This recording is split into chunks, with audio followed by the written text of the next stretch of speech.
Back once again with the renegade Eric the Unready. D4 damager, power to the legend.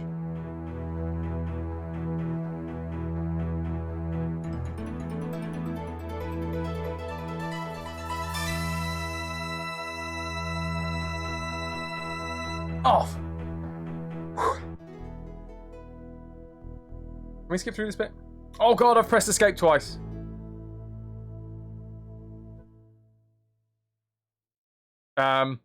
Did it count that twice? Or are we good?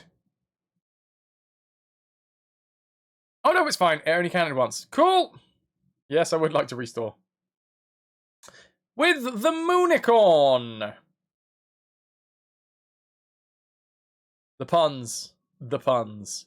The puns are on fire. Do we have audio this time?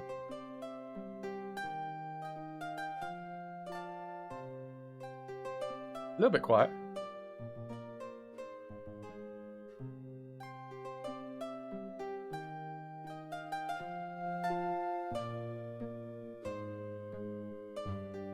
Game deleted. Deleted.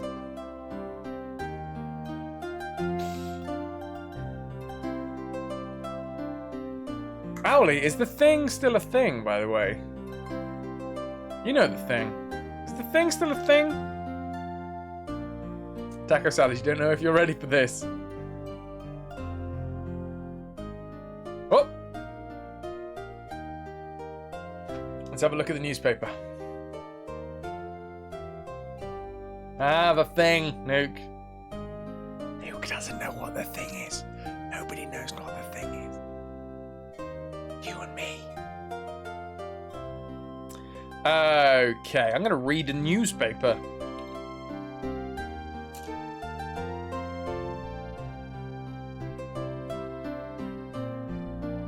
The Taurus Inquirer, volume 1199, issue 94, a square paper for a round world. Thursday, Elvis returns from the dead as big game hunter. That's us. That's us. Love it. Famous minstrel seeks anonymity in unusual disguise.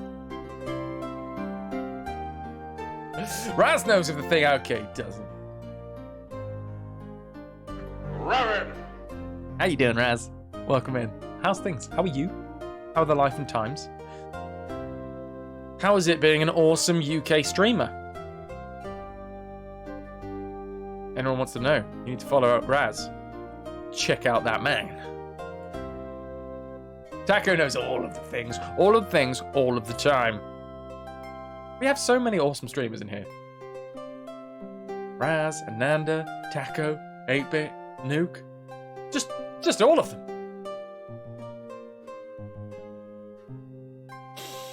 Owly, do you know, honestly, your partner in crime got a girlfriend and is distracted. Oh, girlfriends. Did you tell him that, you know, they have cooties? You went back to work, feels frustrated, man. Fair play. You gotta do what you gotta do. Work. Congratulations. Was it worth it? Who'd be idiotic enough to have one of those pesky girlfriends? Giant demon bats exorcised from Dragon Cliffs. Walnut! Hot walnut! Walnuts has reported a coven of demon bats was driven out of the Dragon Cliffs yesterday by a 6-year-old child. She's got the power, ain't no doubt about that, commented a gibbering old man who acts as frequent confidential source to the Inquirer. The girl is apparently unaware of her special powers and believes that she was making mud pies at the time of the exorcism. Puppy killed in cart accident. What?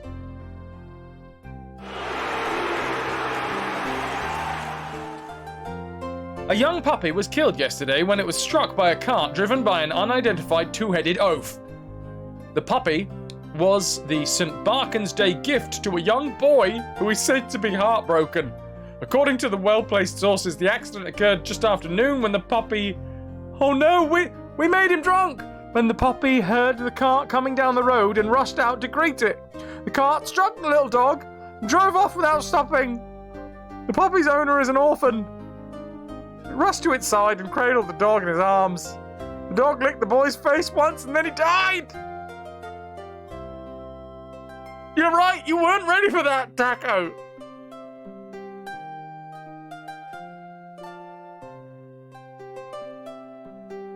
First Wilson and now that puppy. The perpetuator was already wanted on charges of negligence and the death of a beloved bear. Oh, it's the worst thing I've ever heard. I think that's it for the day, guys. No.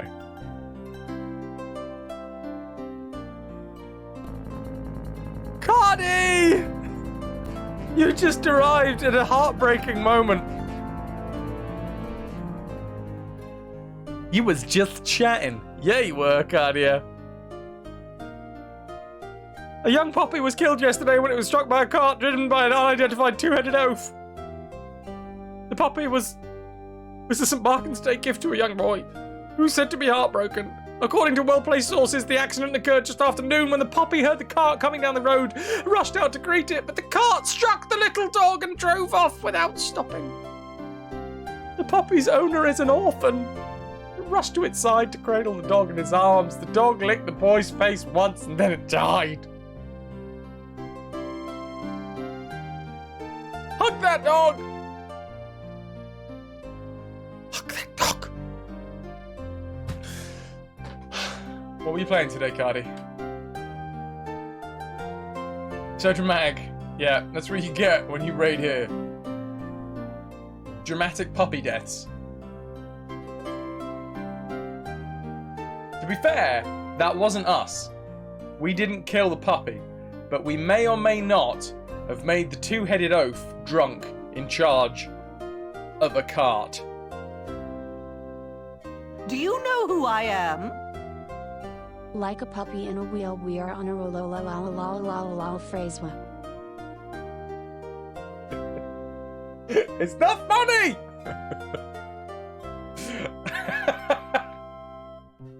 Nuke, thank you for resubbing for 18 months. Banned! Troll mod! Cardia, you tried to play Pillars, but it kept on crashing. Boo! Cardia, one day I will create that command. Cardia, I'm sorry, I failed you. That joke gets around. Now that I have composed myself, guys, Cardi Plays is an amazing streamer. We've rated her a fair few times here. Love Cardi's stuff. So, like, are you planning to sort all this stuff out with the whole Etsy thing? The moment that happens, you are aware that we are shouting out those keychains. I know, right? No Nook command. I'm sorry. I will make it up somehow. I'll make it like longest command ever. Did? Can you whisper me the thing? Whisper me the Etsy thing. Go on. You can share the link when the more is up. Okay, cool. Links are banned in my chat just because it's a family-friendly channel, so I don't want anybody just to be able to randomly put links in chat.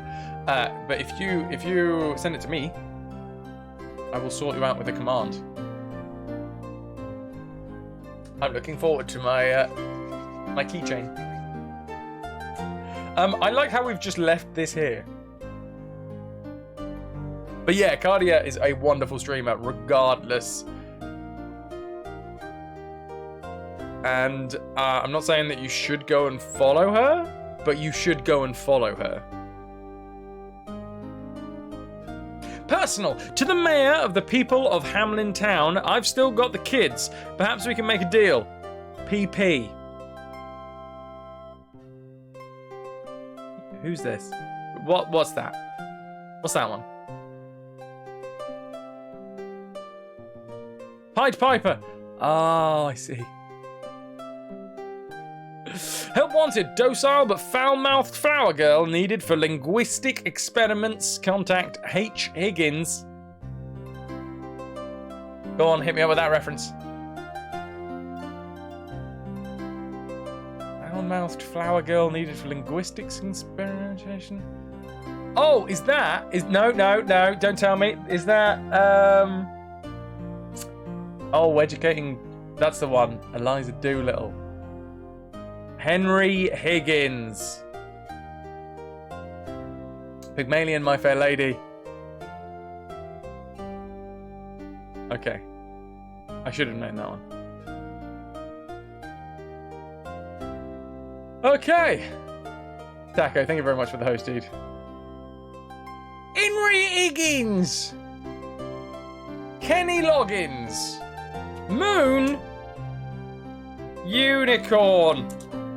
You turn around, bend over, and bare your rear end at the beast. It lowers its horn and charges straight at the inviting target. You straighten up and try to jump out of harm's way, but you trip on your own feet, turning your leap into a more feeble hop. The unicorn is quickly upon you. His horn passes through the gap between your legs, and he gives his mighty neck a heave. You sail through the air and land unharmed on the branch of the yucca gum tree. The force of your landing dislodges a dead leaf from somewhere overhead. It drifts slowly down through the air and lands on the branch.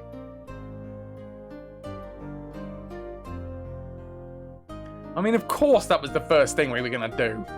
Always moon a unicorn.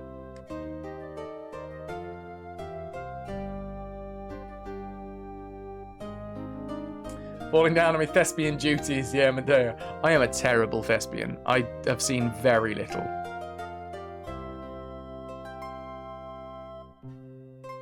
Good thing this game was for children, otherwise that could have stung. Could have. That's Adventuring 101. Yeah. Yeah, here in Kent we have unicorns just prancing about the streets, usually. It gets to the point where sometimes you're basically walking down the shops with your ass out for the entire of the trip, because you can't not moon a unicorn. Anyway, pick up leaf for no reason. Take the leaf from the branch, our score has just gone up by 5. Climb down. I return to the ground. Moon unicorn again! That doesn't make any sense to you.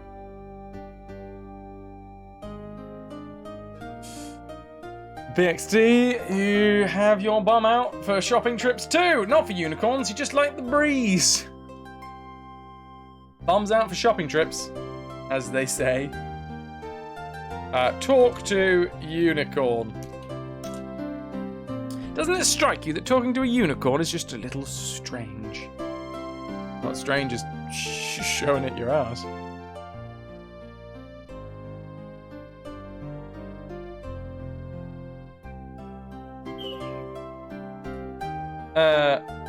Portico! This well-proportioned porch is a fitting entryway to the Temple of Virgins. A set of bells hangs under a sign. A white robe lies folded next to the door. A niche in the wall contains a small carved stone bowl, presumably for offerings from passing pilgrims.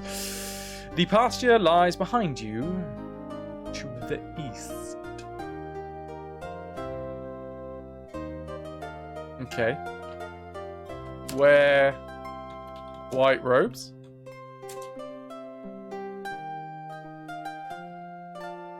Wear white robe, sorry. Just one. Taking the robe first.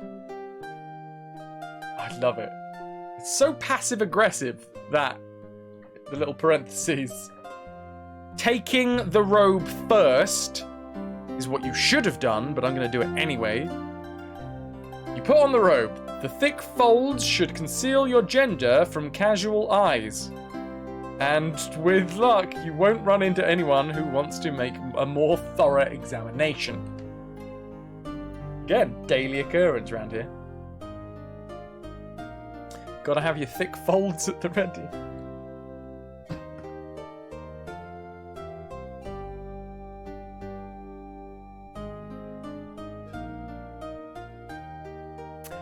continue on the game. And say no more about that.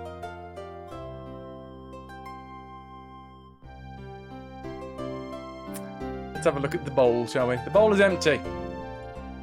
Take the bowl. Only the most callous and heartless of creatures would remove such an offering bowl from its place of honor.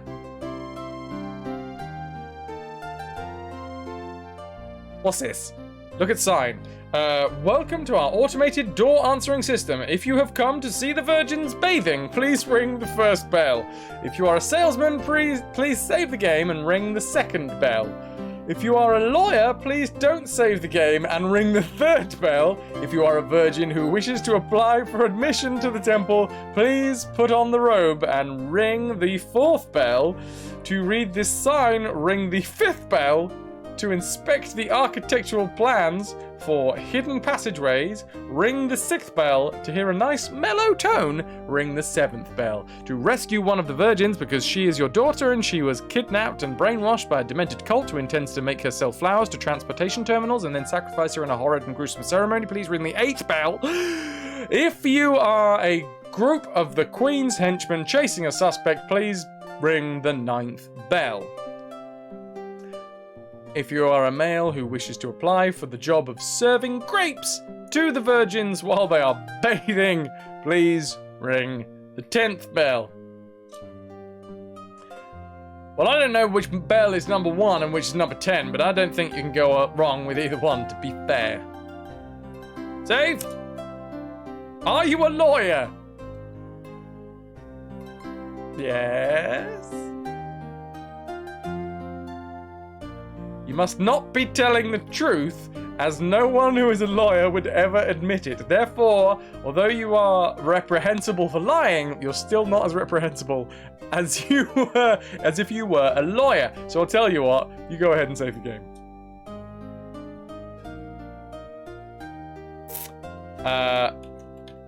I'm here for the virgins.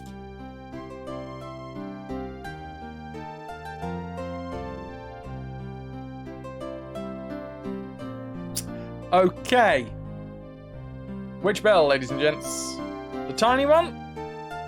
Well, that's the 10th bell. The 10 bells look pretty much the same, except that some are larger than the others. Ring the 10th bell. You hear a woman's voice. We have added you to the waiting list. Your number is 698,493. Let's ring the first bell. I imagine something very similar.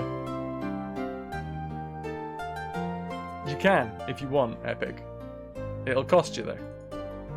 Muffled voice from the other side of the door says, Virgins have all bathed today. Please return tomorrow morning for the next public viewing. Which one was the... Cam dog, dude.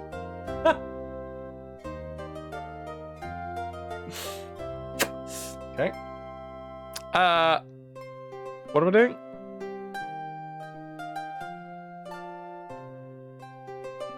You ring the second bell. An arrow flies out of the wall and pierces you through the heart. You have failed. Undo.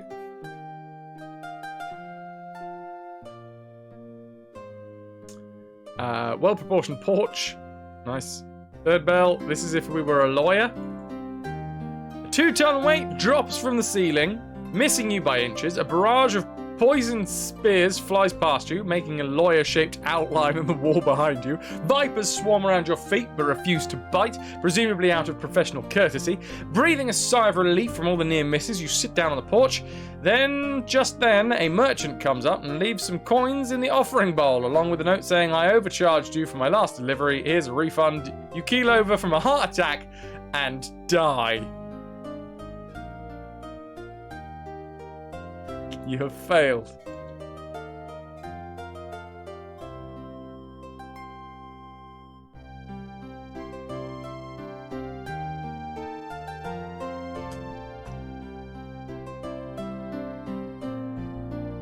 Cam Dog's leading the charge. Okay. That was third. That was fourth. The door opens and a comely young virgin takes you by the hand and leads you inside. Examination chamber. The room is done in muted earth tones, probably in a futile effort to calm the nerves of the women who are to be examined here. It is sparsely furnished with a table and a small stool. The only exit leads north to the interior of the temple, and that is blocked by the Virgin, who has been set to guard you. The girl says, "Welcome to the Temple of the Virgins. Naturally, we cannot admit you to our sisterhood without confirming that you are indeed a virgin. Do not worry, the test is quick and painless. It will begin in 15 minutes." The girl settles in to wait. Read book. Even glancing at the cover makes you drowsy. Throw berries at Virgin. Removing the berries from the backpack, the berries sail past the guardian Virgin, who doesn't notice a thing, and then comes to rest nearby. Okay, pick up berries.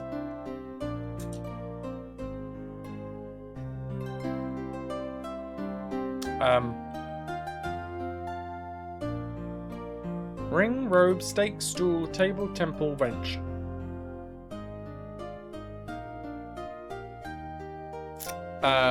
Get on table. Virgin says, "Oh, there's no need for that. You'll see soon enough."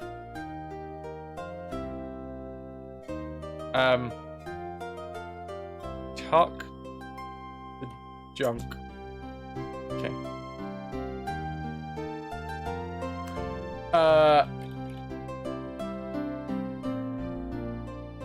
Can we just talk to her?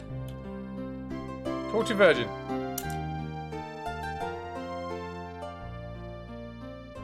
An attempt was made. What's with that unicorn out in the pasture?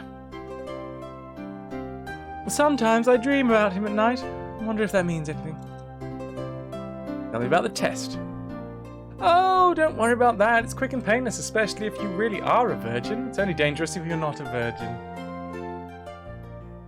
What does a girl do for action around here? Well, on Wednesdays, we take all our clothes off and run around the temple. It's lots of fun. You'll see next week. How old are you? I'm only 15, but I hope to be sacrificed to Molokai the Terrible before I'm 16. It would be such a privilege to be the youngest virgin ever sacrificed to Molokai. I'm sure I would treasure the honor for as long as I lived. What goes on here at the temple? Well, life is pretty quiet, except for when it's time to sacrifice. Then a high priestess comes in and selects a girl. The chosen one goes to the nearest sanctuary, and a little while later she's gone. It's really quite an honour. I think I'd like to meditate quietly now. And they have public bathing viewings, yes.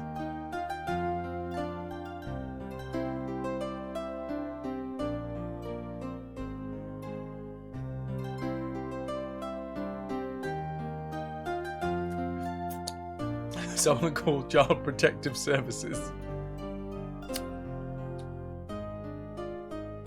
Was this a German game? It seems legit, right? Trespassing.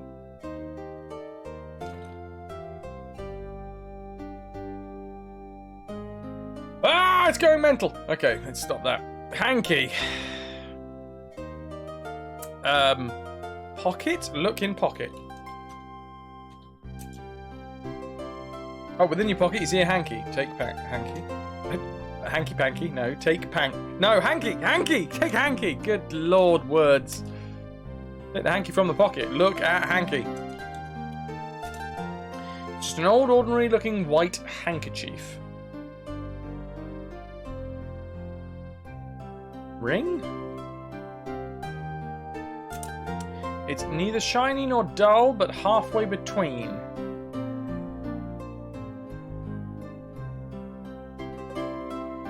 What are you saying about Germans? The age of consent is younger, isn't it?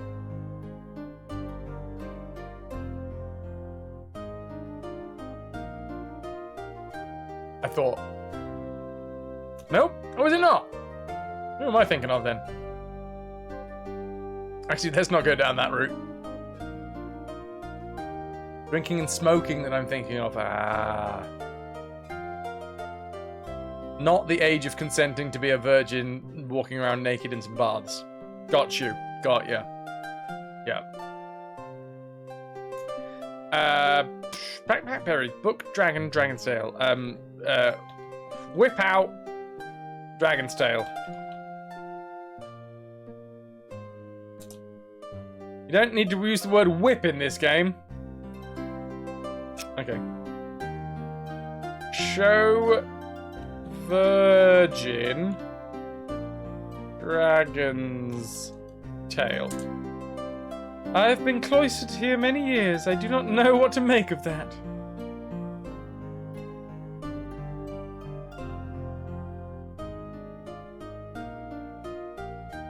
Girl, hanky, leaf. Leaf? What was the leaf? Look at leaf. Dried out and turned brown. Wear leaf? Like an Adam and Eve thing? Can't wear the leaf, okay.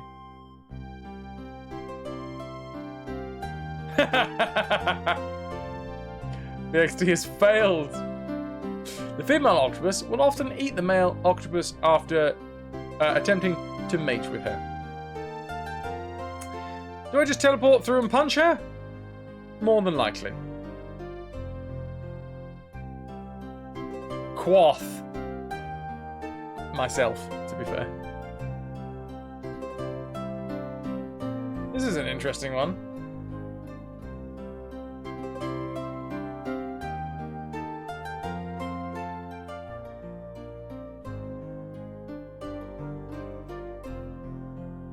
Do I just wait for the...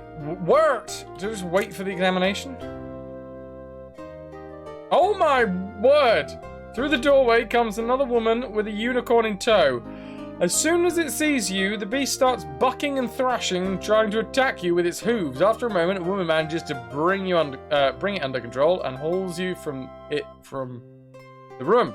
Your escort says, "I'm sorry, but you clearly failed the test. Perhaps you should try the Temple of the Brazen Hussies on the other side of the meadow." Sounds like my kind of temple. She escorts you back to the pasture and then retreats back to the temple.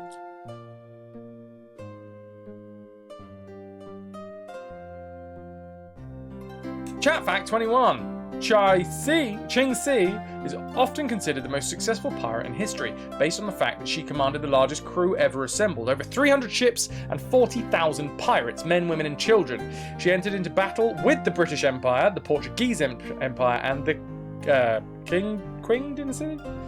She died a free woman in her own bed. Okay. It wasn't an...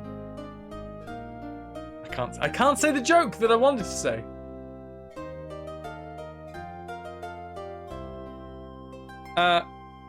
Right. Is it something to do with the offerings or something to do with the bells? Ring the 5th bell. Welcome to our automated door answering system. If you have come to see the virgins bathing, please ring the 1st bell. If you are a salesman, please save the game and ring the 2nd bell. If you are a lawyer, please don't save the game and ring the 3rd bell. If you are a virgin who wishes to apply for the admission to the temple, please put the robe on and ring the 4th bell. To read the sign again, ring the 5th bell. To inspect architectural plans for hidden passageways, ring the 6th bell. To hear a nice mellow tone, ring the 7th bell. Rescue one of the virgins because she is your daughter and she used, yeah. Should we rescue one of the virgins?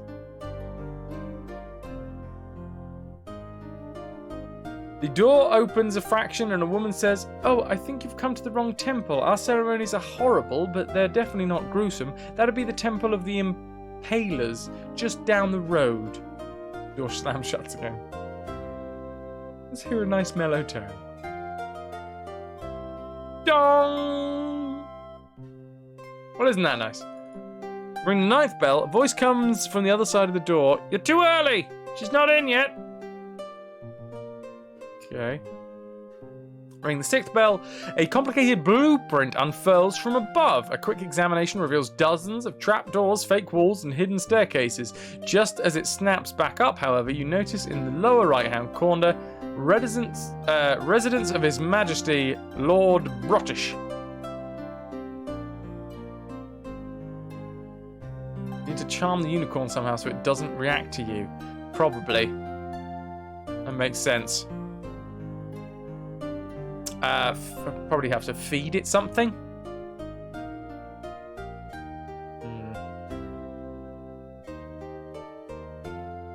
Feed berries to unicorn.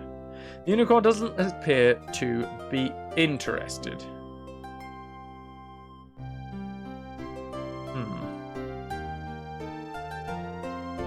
Look at Yucca Gum Tree.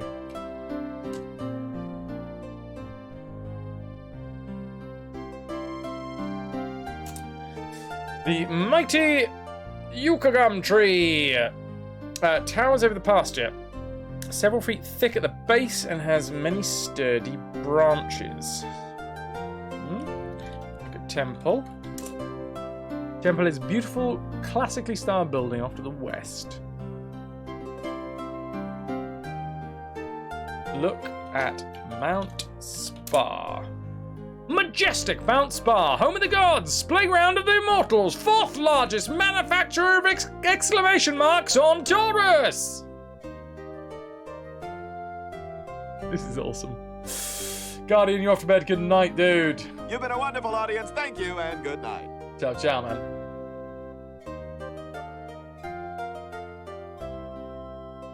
Okay.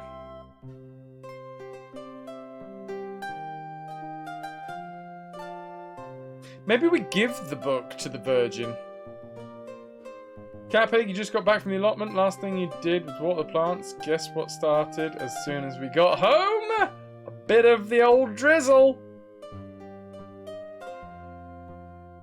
Unicorns prefer virgins. Can confirm. Oh, you guys are fine. Whoa!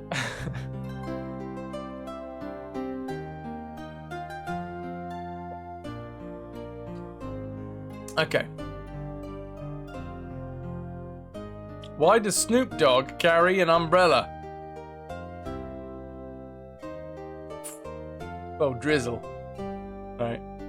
Oh, drizzle.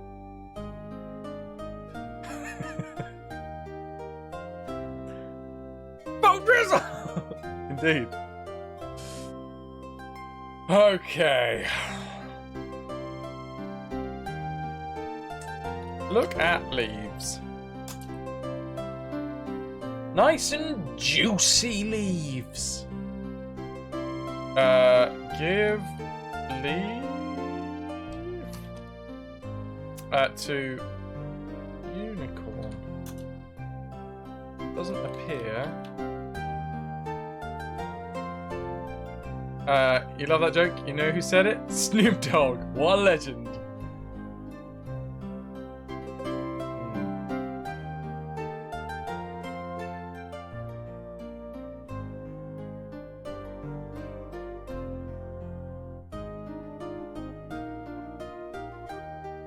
This is a point and click without a mouse.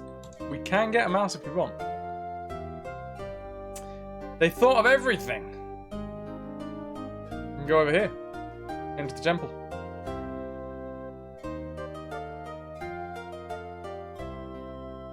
Ring this bell. And go inside. To the examination chamber. Oh, epic. Okay. So if we wait, then a unicorn gets brought in and it freaks out.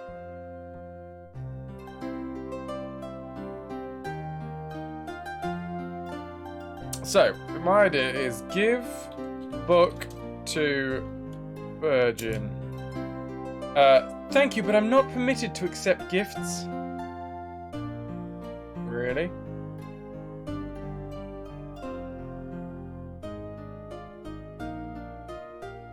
Pocket, ring, robe, stake, stool. What if we propose? Give ring to Virgin.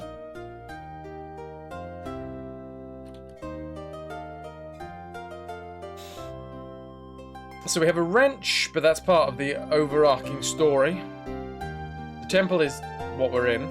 The table is what we're going to be examined on. There's a stool. Pick up stool. Small voice in your head says, "Leave it alone, Eric. You won't need it." Give him a hanky. Did I give her? Give Virgin hanky.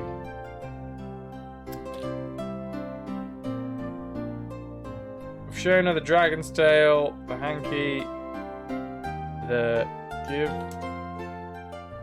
leaf. Give Virgin leaf. I think this isn't going anywhere. Newspaper. Give newspaper to Virgin.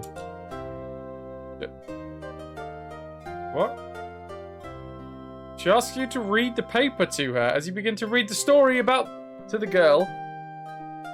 She begins to sniffle. Further on, she begins to cry. By the time she's done, she is sobbing uncontrollably, her shoulders shaking and tears streaming down her face like water in a flume.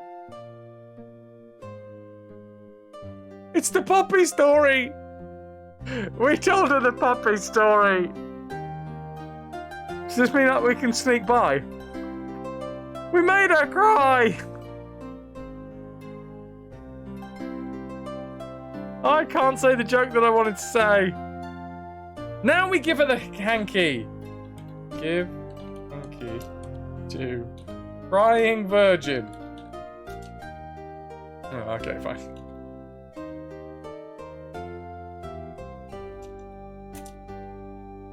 You give her the handkerchief. She presses it to her face, continues to cry for a few moments, completely soaking the hanky. Then she gives it back to you and snuffles. Thank you! Score's gone up by 5. Don't just sneak by, you heartless lout. Hey! I'm gonna read her the newspaper again. Read.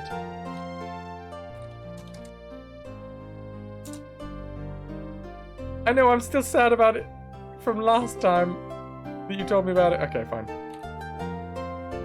Wait.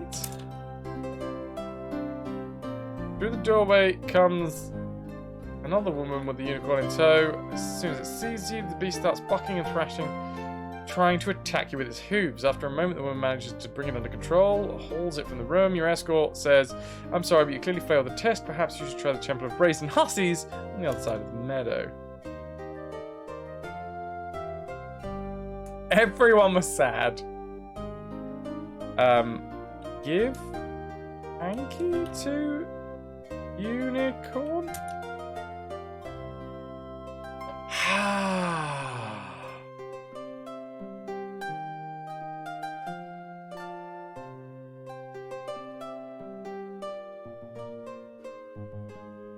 What do we do?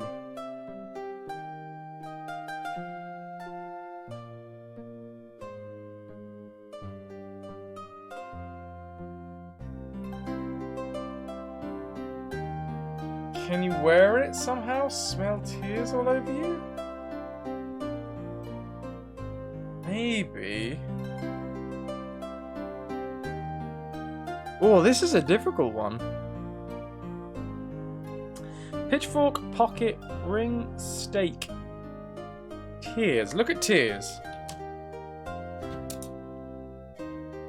Tears of course. So we have tears. We have virgin tears. Rehydrate the leaf, maybe. Yeah. Because it's all dried up, right? Combine leaf with tears.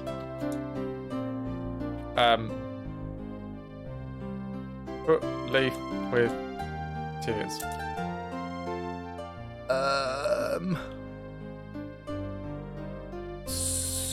Squeeze hanky onto leaf. Few tears fall on the leaf, and you decide it would be faster to simply put the leaf inside The hanky makes more sense. The dried leaf immediately disintegrates into crumbs, which then absorb all the moisture from your handkerchief and recombine to form a gummy blob. Our score has just gone up by 10. We have a gummy blob. What?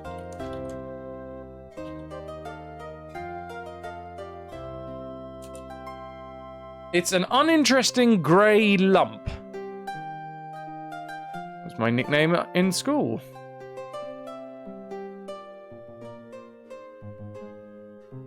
Now lick it! Eat! Gummy blob. Unicorn chow is widely believed to be fatal to humans. Apparently that's unicorn chow. Don't know how we knew that.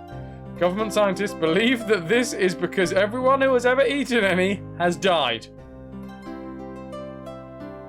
Okay, give unicorn chow to unicorn.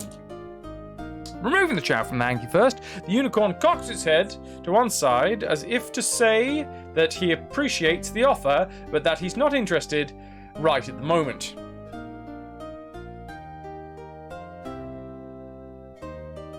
Put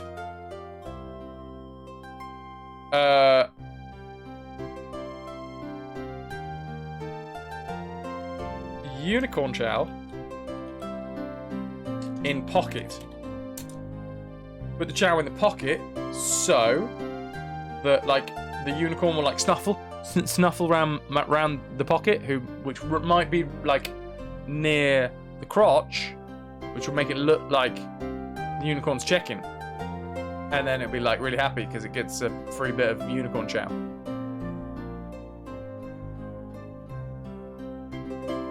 Maybe. Let's try this. I'm a much bigger fan of the fact that we actually get music in this one. Okay, right, so we just wait here. The girl set us in for the wait. Time passes. Wait again. Time passes. Oh, here we go, here we go. Through the doorway comes another woman with a unicorn in tow. As soon as it sees you, the beast calmly walks up to you and starts to nuzzle my pocket. The girl exclaims, "You passed the test, congratulations and welcome to our sisterhood. You're really lucky. It's the feast of the gods of the full moon and we're sacrificing one virgin every hour on the hour. Maybe you'll get chosen." Although usually they don't take girls on their first day. She leads you to the main part of the temple, kisses you on the cheek and waves goodbye. Our score has just gone up by 15. What? I was not expecting that. Hi, ladies. That all seems very, very risky. I don't understand how that's staying up. This is a spacious apartment that is awash in femininity. Everywhere you look, there are stunningly beautiful young women, all dressed in gossamer blue robes. They seem unworried by the horrible fate that awaits them, although no one seems to linger near the open door that leads north to this sanctuary. Occasionally, an individual voice rises up into the general din, and you catch an interesting snippet of conversation. Surgically lifted! Wax! What, the same wax that we give to unicorns?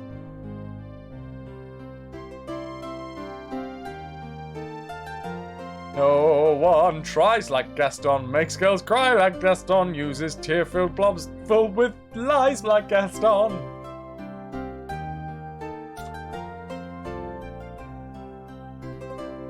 Listen. The room. A diet wouldn't hurt her.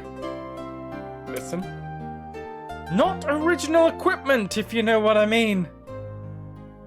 Listen.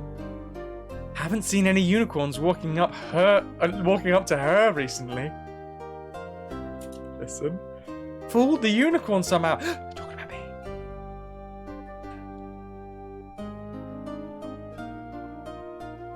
Talking about me.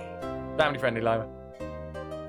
Not going to say what you've been saying, but you're thinking it. Yeah, everyone's thinking it.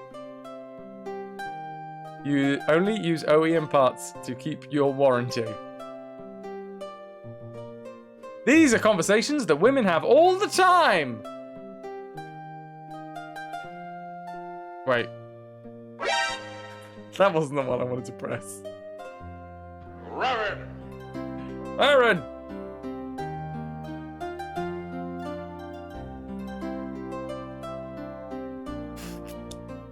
Okie dokie. Right then, what's next?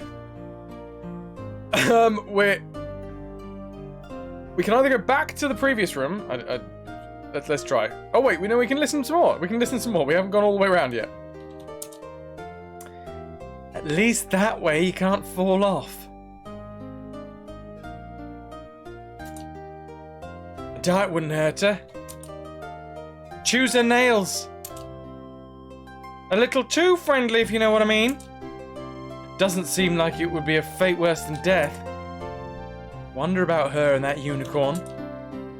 At least that way you can't fall off. That'll do.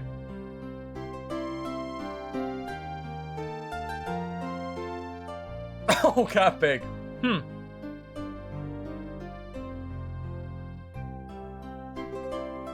Okie dokie. Let's go back to the other room. That was slightly less risque. The room is done in muted earth tones. Yada, yada, yada, yada, yada. Only exit leads to the north. We have a table and a small stool.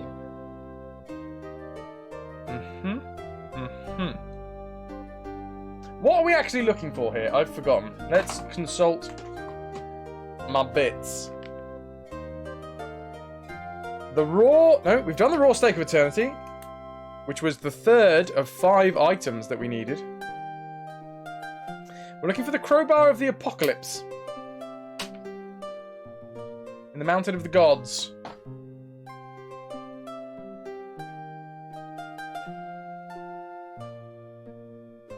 Let's go back into the salon. Spacious apartment are awash with femininity. Occasionally, an individual voice rises above the general din. You catch an interesting snippet of conversation.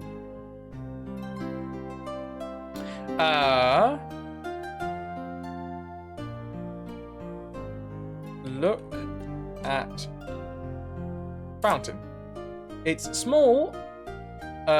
It's a small, pleasant fountain.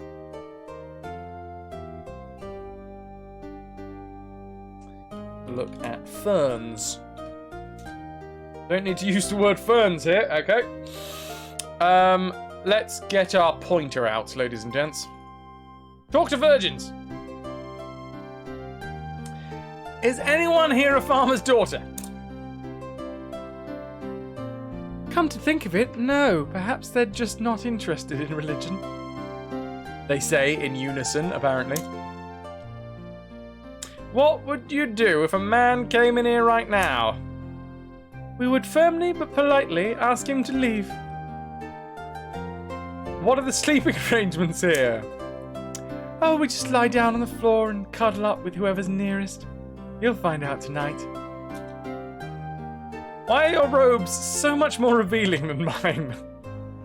You have to wear your novitiate robe for a week. Then you'll get ones like ours. You'll definitely be more comfortable. How can I get selected for the sacrifice? It's nice of you to be so enthusiastic, but no girl has ever been selected on her first day. Best thing to do is just wait until the priestess picks you. I'll have to chat, but I have to go brush up on my rituals.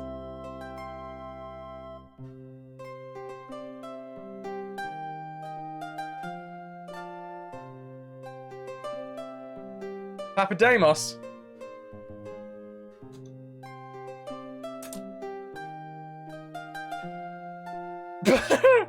Okay, I wasn't expecting that reply. There are so many of them, you wouldn't know where to start.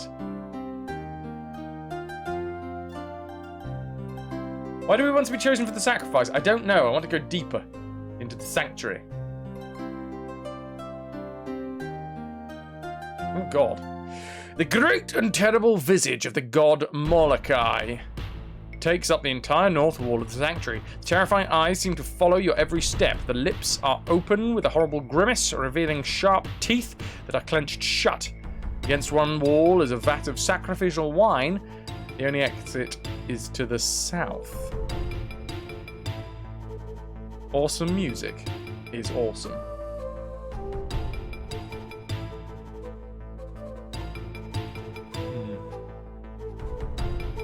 Drink wine. Take a small, satisfying sip. Dunk head in wine. Bathe in wine. Ah! We climb into the vat. Dark wine comes up around the waist.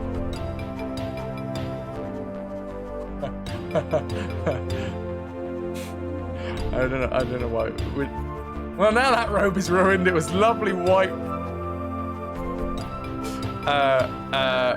Swim in wine.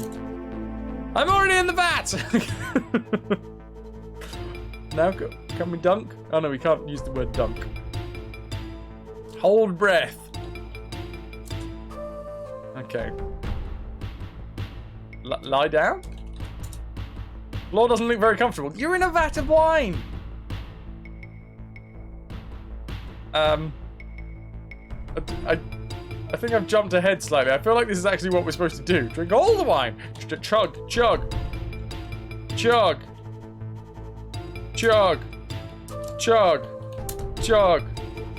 Okay, we can't use the word chug. Stop whining!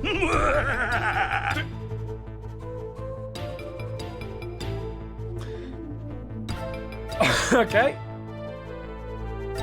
The game disapproves of our frat boy behaviour. Yeah. Well. 5 beta gamma.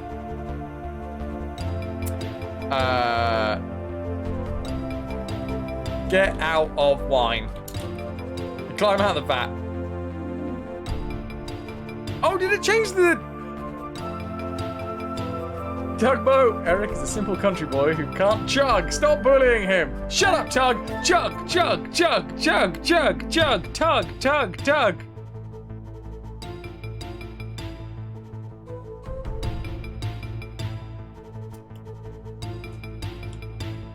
That face looks like it wants some wine. Touché. Let's have a look.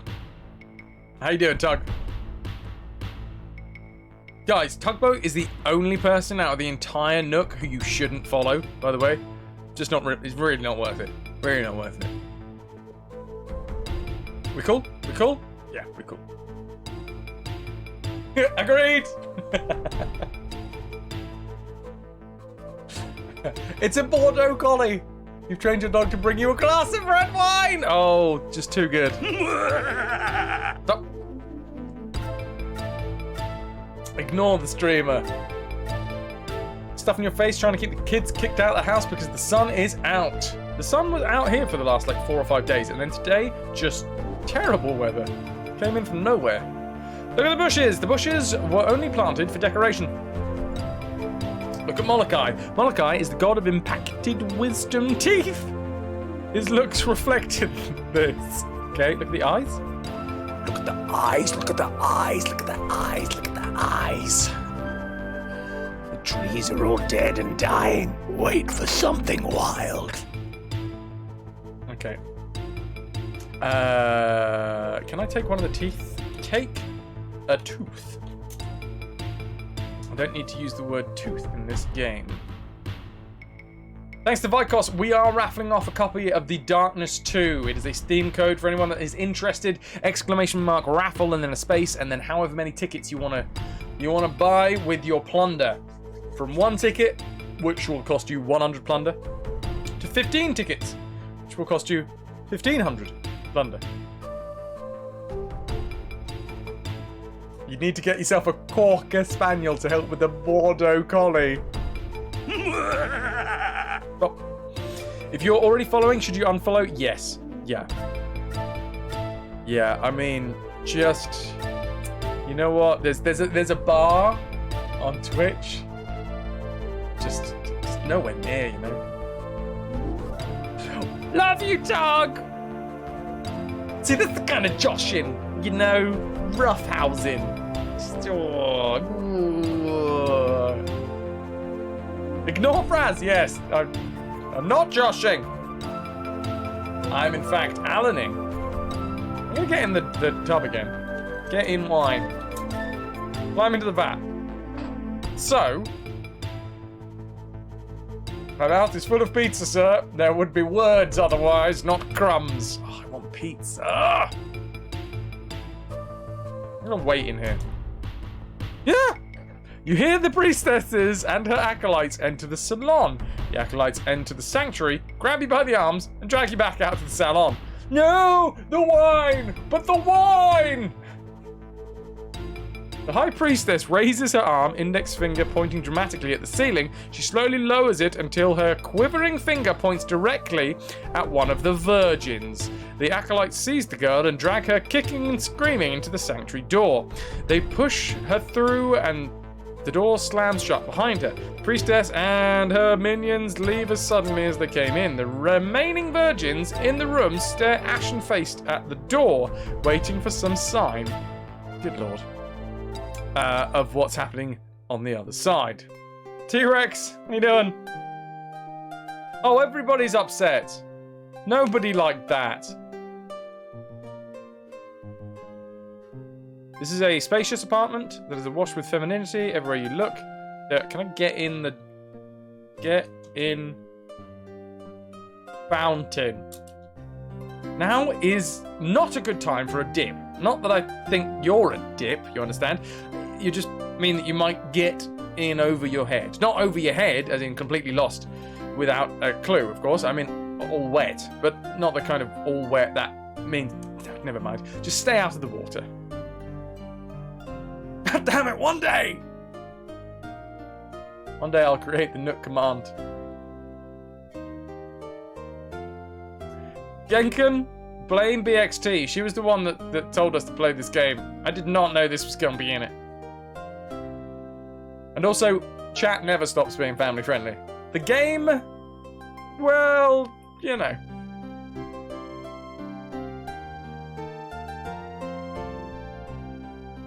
How's things, Drex?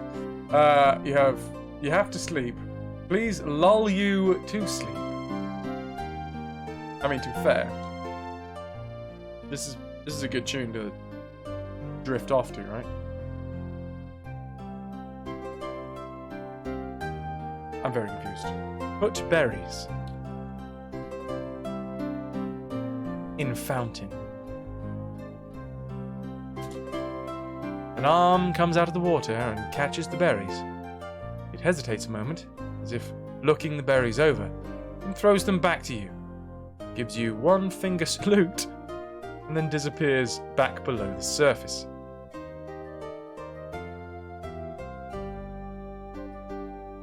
You lurk away. Thank you very much for the lurk. The lurk is love. Happy times there, everybody. God, well, what? Good night, Trex. That was my dad. Super Submariner, my actual real-life father. God damn it. Dive! It's Super Submariner in the fountain.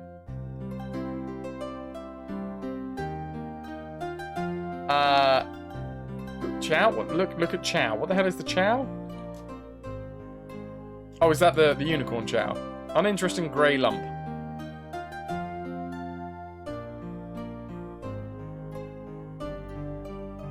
Look at fountain. Small, pleasant fountain. We can't pillage, we've got a riot. Pocket, ring, throw... Ring in fountain? You'd have to take the fountain first, would I? Okay, put ring in fountain. An arm comes out of the water, catches the ring, hesitates a moment as if looking to bring over, and throws it back to you, gives you one finger salute, disappears back below the surface. Out it comes, grabs, one finger salute, back below the surface. Actually, that's exactly what it's doing.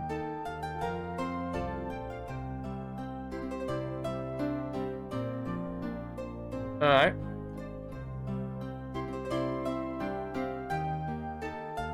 I think you used the wrong finger. Oh, sorry, yeah, that one. That one.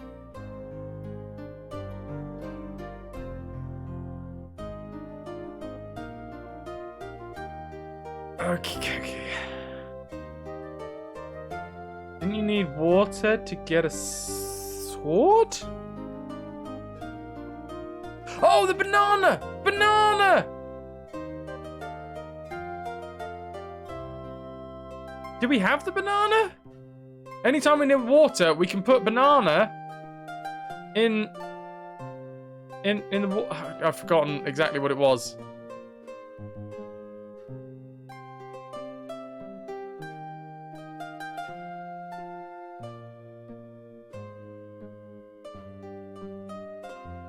If you're holding a book, you're holding a book, a hanky, some berries, a newspaper, and a ring, wearing a robe and a backpack. In the pockets, you see some chow. In the backpack, you see a dragon, a stake, a wrench, and a pitchfork. And I thought we have a tiny pet dragon. I didn't realize that we had the dragon and the dragon's tail. Honestly, I just thought that we had the dragon's tail. I completely missed that we also have the dragon. Tiny little pet dragon. Talk to dragon. The dragon ignores me. Well, I never.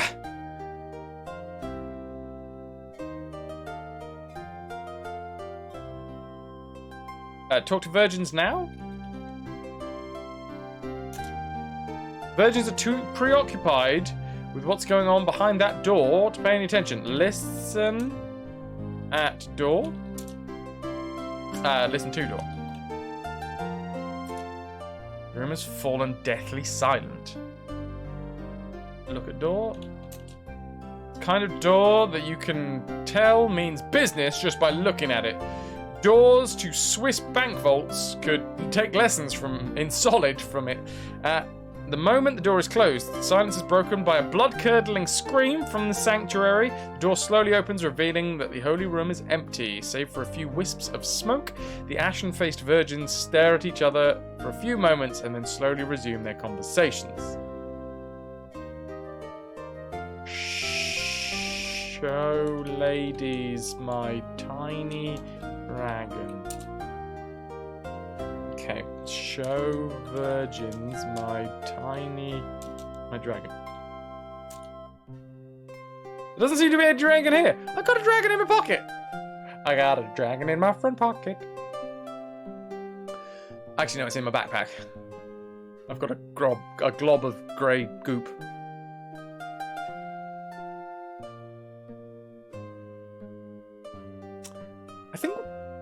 I think we need a banana.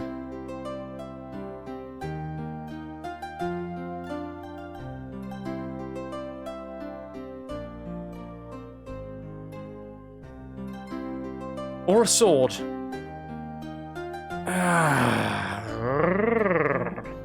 Fountain hanky. It's one of these really brain scratchy ones where it's like, you know that there's everything you need to solve the puzzle in 3 rooms or less, you know, when it's like there's just a tiny room and you know you have everything that you need to solve it because you can't go anywhere else. But it's trying to twist what you have into... Did you write it down or just remember you looking for water for a sword?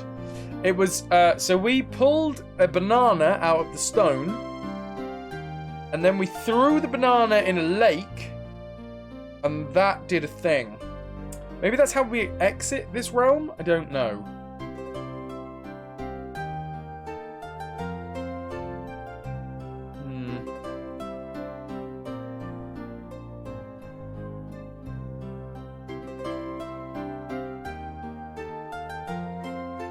Wear ring? You put on the ring, and the upper half of your body disappears. Okay. The virgins nearest to you scream in terror. Strapping acolytes rush in from other parts of the temple, outraged by the demonstration of demon magic in their holiest of temples. They exercise centuries-old prerogative of the radically religious and rip you to shreds. If it hides the top half of us, then we get in the vat, which hides the bottom half of us. That's what we do. That's what we do. I failed. Undo.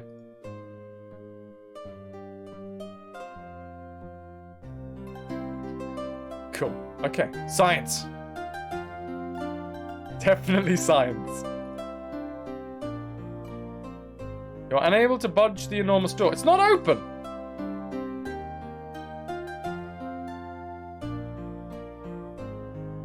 That was weird.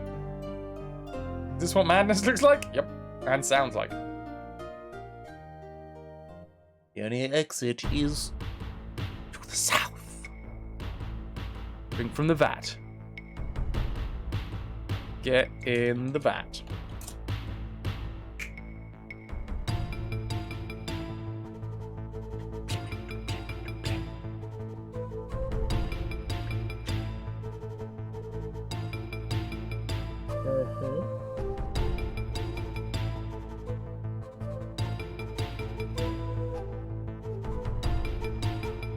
Okie dokie.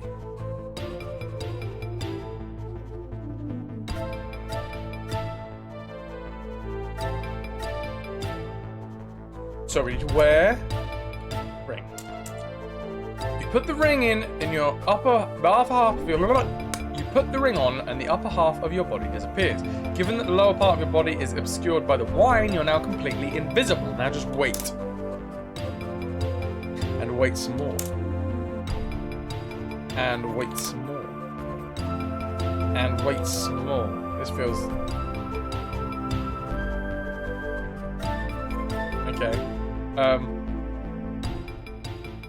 What haven't I done? Talk to Molokai? Doesn't it strike you that talking to Molokai is just a little strange? No. I'm currently half invisible and in a vat of wine.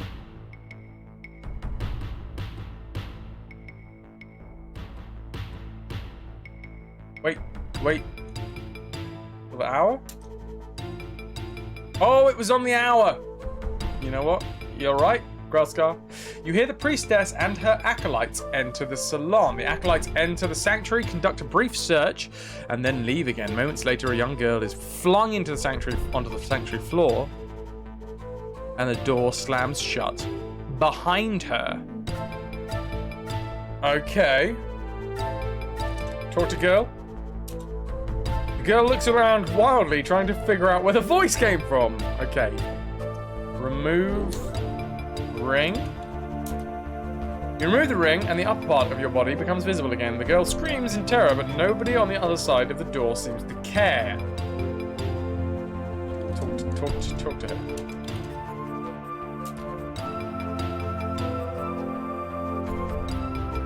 Hi. Come here often? No, I have lived my entire life here in this temple, but I have rarely... Wait a minute. That was a joke, wasn't it? How did you get selected for this honor? Well, either because I'm especially pure of heart, or because I spilled hot coffee on the High Priestess this morning. Tell me about Molokai. Molokai is the god of impacted wisdom teeth. Whether he opens his mouth... When he opens his mouth, it is my duty to fling myself inside, the better to ease his pain and suffering. You don't actually believe in this sacrifice stuff, do you? No, but it's a living. How many virgins does it take to screw in a torch? None. Virgins don't screw anything!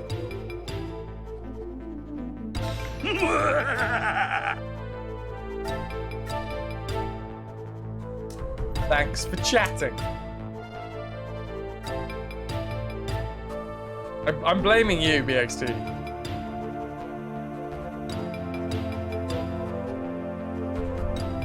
Save!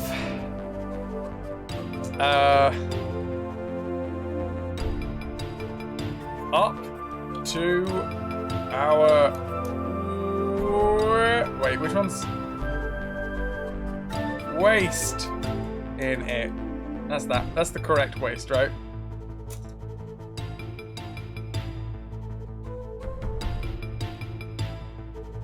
Kitsubean! What up?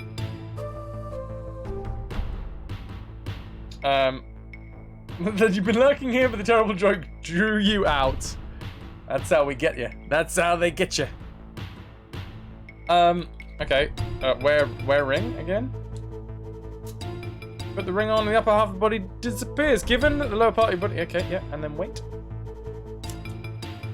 Time passes. Smoke starts to pour from Molochai's nostrils. The girl, already nervous, begins to shake uncontrollably.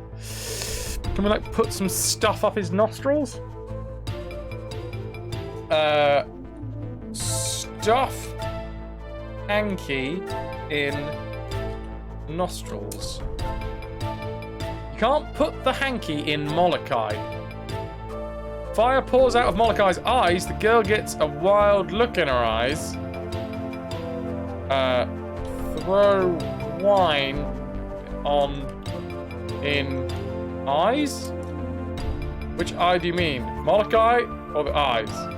Throw wine on Molokai. You have to take the vat first. Molochai's teeth slowly come apart. A low rumble comes from somewhere inside the mouth. The girl has worked herself up into a religious frenzy, and suddenly she lets out a blood-curdling scream, dives headlong into the gaping maw of the god. The instant she is inside, the mouth crashes shut.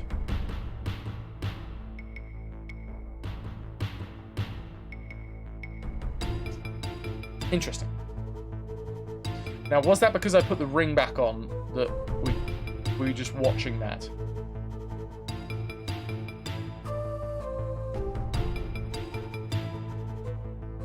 Let's wait for the next one. Wait for 1 hour.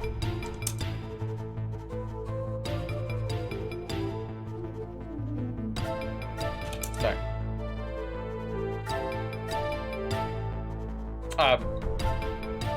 Wait.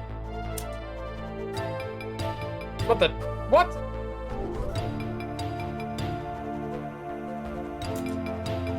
Wait. Oh, there we go. Cool. You hear the priestess and her acolytes, yada, yada, yada, yada, yada. Here is another. Sorry, that was me holding on to the delete. Too long. Okay, so remove ring. Get out of that.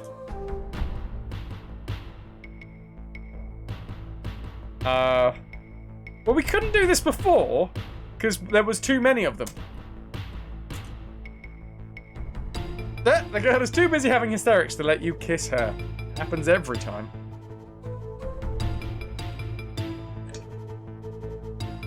Okie Hashtag relatable. Okay, look at eyes. The eyes. Look at the eyes. Okay, look at Molokai. Try looking at, under, or inside Molokai. Look under Molokai. What are you looking for? Dust? Yes.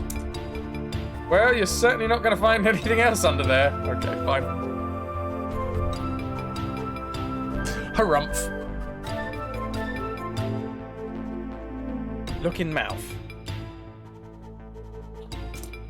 You peer into Molochai's nostril, but discover nothing that makes the effort worthwhile. Smoke starts to pour from Molochai's nostril. The girl, already nervous, begins to shake uncontrollably.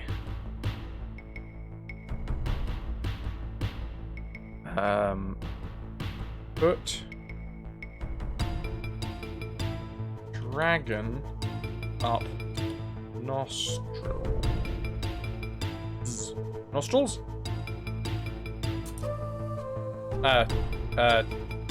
Just one. Put dragon up nostril. Damn it.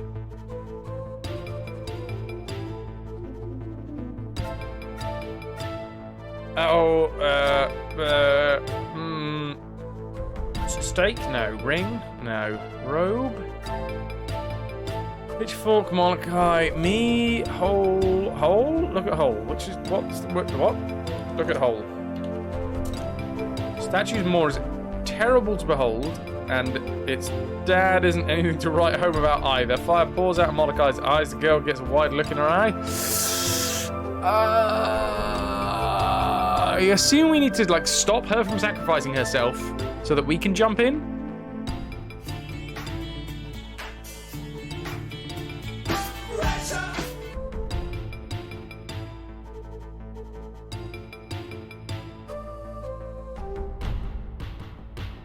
Actually a really good rule of thumb. So Simpsons level goes, whereas Family Guy level doesn't. Yes. Monica just wants some of that wine, but we haven't got anything to hold it in, do we? Berries, book, chow, door, dragon, dragon's tail, fire, girl, hanky, hole, me, Molokai, newspaper, pitchfork, pocket, ring, robe, stake, temple.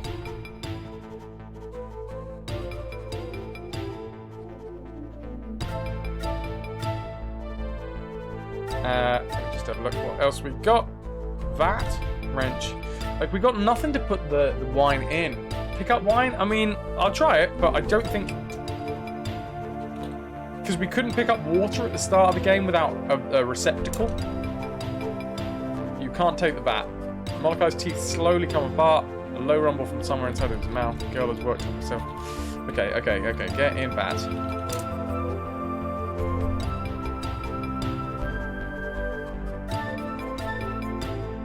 Wearing. Wait 1 hour. Wait 1 hour. You hear the priestess and her acolytes enter the salon. Do you want to continue wearing? No. How are we going to stop her from freaking out? Oh! We tried this earlier. Wait, no. Give newspaper to Virgin. The girl is too distracted to notice.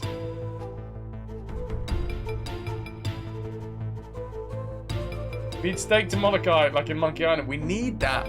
We need that steak. Oh, cat and dog. Dude. Reading about dead puppies calms you right down.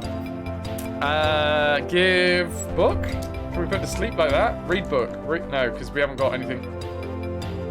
Let her read it.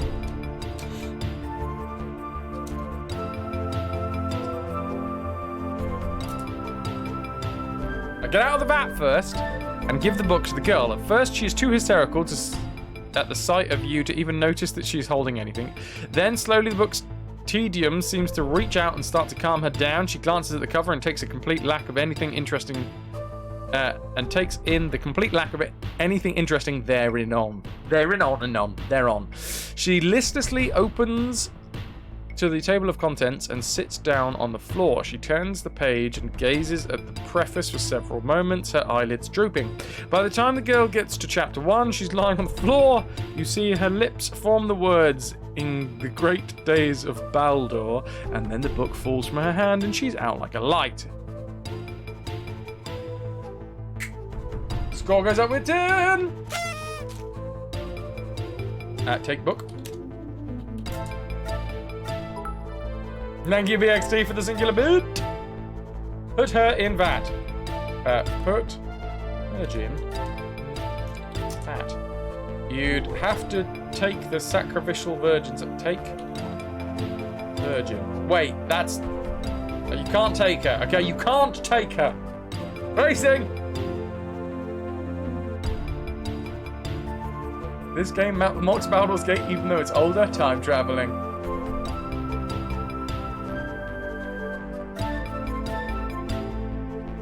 Consent. Yeah, true story. I just wait, I guess. Then wait some more. Then we save.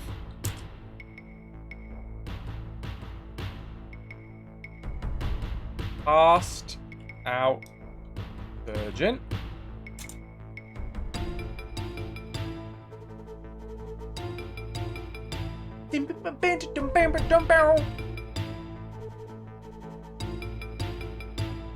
And I guess we just wait, because he's going to open his maw soon, right? Moloch's teeth slowly come apart. A low rumble comes from somewhere inside the mouth. Jump in, I guess. Jump in mouth. Summoning up all of your courage, you dive into the blackness, expecting to die at any second. You pass through a wall of flame and then fall into in space for what seems like forever. You land with a thud, which knocks you out for a second. When your head clears, you are aware of a sense of gradual upward motion. Cautiously, you open your eyes. Escalator. You are slowly rising throughout the hollowed-out core of Mount Spar, the famed mountain of the gods. A warm, steady breeze blows up from below, and it almost feels as if it, instead of the escalator, is carrying you higher. The escalator continues to carry you up into the mountain. A sign comes into view. Read sign.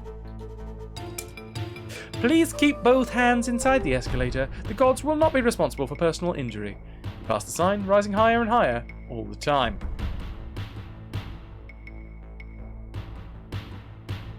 Hell yeah.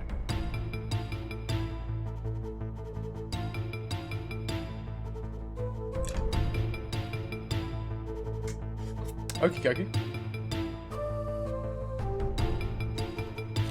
I guess we just wait and Once again, excellent work. thank you, Nanda. As you near the top of the escalator, you glance up. High above your head, the walls of the mountain come together in an inverted cone. Oh, hello. At the very tip of which seems to be a large cork. Hold on. As you near the top of the escalator, you glance up. High above your head, the walls of the mountain come together in an inverted cone, at the very tip of which seems to be a large cork. Before you have time to wonder about the significance of this discovery, you reach the top of the escalator and step off, passing through the wall of mist. Cork. What could be used as a giant cork remover? The promontory! Dense clouds swirl around as you survey this rocky outcropping. Through the mist, you see a lone figure with a shovel in his hands. Bent over a hole in the ground, narrow path leads off around the mountains to the southwest. The figure straightens and says, "Hello, welcome to the Mountain of the Gods. My name's Jim. As you have got one of those magic rings, can't have that up here, you know." He takes the ring away from you and then suddenly notices... Wait, what? He takes the ring away from you and then suddenly notices the shovel in his hand and seems surprised to find it there. After a moment, he shrugs and fills the hole he was just digging. A giant corkscrew, of course!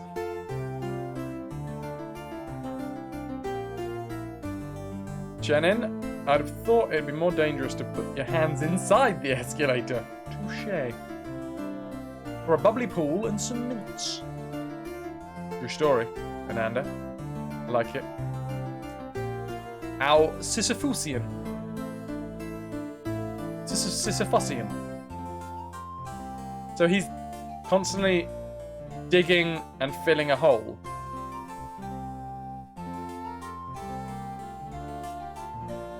Bottle opener? What? Where did that come from? Is that mine?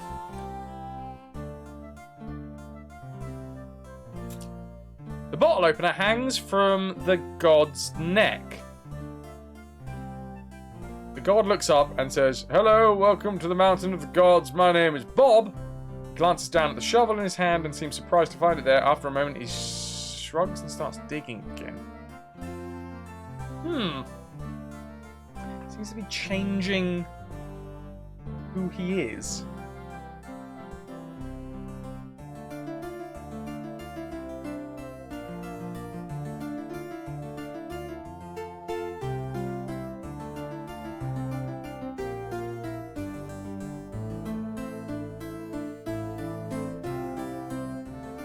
Seems to be broken or glitched. His mind is glitched. Okay. What's this way? You cautiously pick your way along the level but narrow path, following its treacherous course around the mountain. After a while, the mists start to dissipate and the path broadens to become first a track, then a road that leads you to a sunny, open area near some classical buildings. Agora! Warm sunshine splashes across the pleasant plaza, bathing everything around you in a golden glow. There is a grove of trees growing to the west, and to the south lies the fabled Palace of the Gods. It's phantasmagorical. I'm sorry, what? Where was I? It's a phantasmagorical building that is steeped in the mysterious aura of legend. The road on which you first arrived disappears northeast into the mists. Glancing upward, you see that you are nearly at the top of Mount Spa. From the very peak comes the glint of sunshine reflecting off something metal. Crowbar of the Apocalypse? Probably. I don't... Because the thing is, Taco, we're collecting all of this stuff as we go through. The Pitchfork of Damocles, the Crescent Wrench of Armageddon, the Raw Stake of Eternity. I don't know whether this is actually involved in any of... Has any of the bits that we've picked up been involved in any of the puzzles yet? I think once we got the pitchfork, I don't think we used it.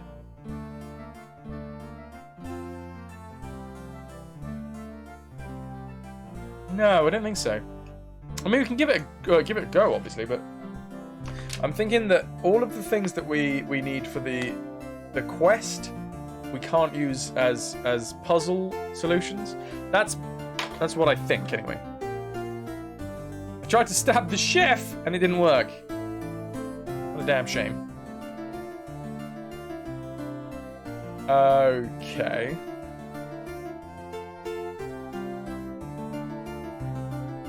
So, Promontory is to the northeast. Oh, that's true. His apron did tell us to stick a fork in him. He was done. Hello, my name is Hank now. His name is Hank. God, hole. Look at hole. Well, I guess it's not a hole technically because the moment it's filled with... at the moment it's filled with dirt. What about now? He's Fred now. Hole? You're a lucky fella, aren't you? BXT! Gifting the sub to Catpig! That is your 69th gifted sub in this channel. You just won't rest until this is not a family-friendly channel, will you? Thank you very much for the gifted sub. Catpig, that is your 6th month as a retrovert. Gonna get some cheers in the chat. For the non-family friendly BXT. Cheers. Cheers. How you doing, Vampire?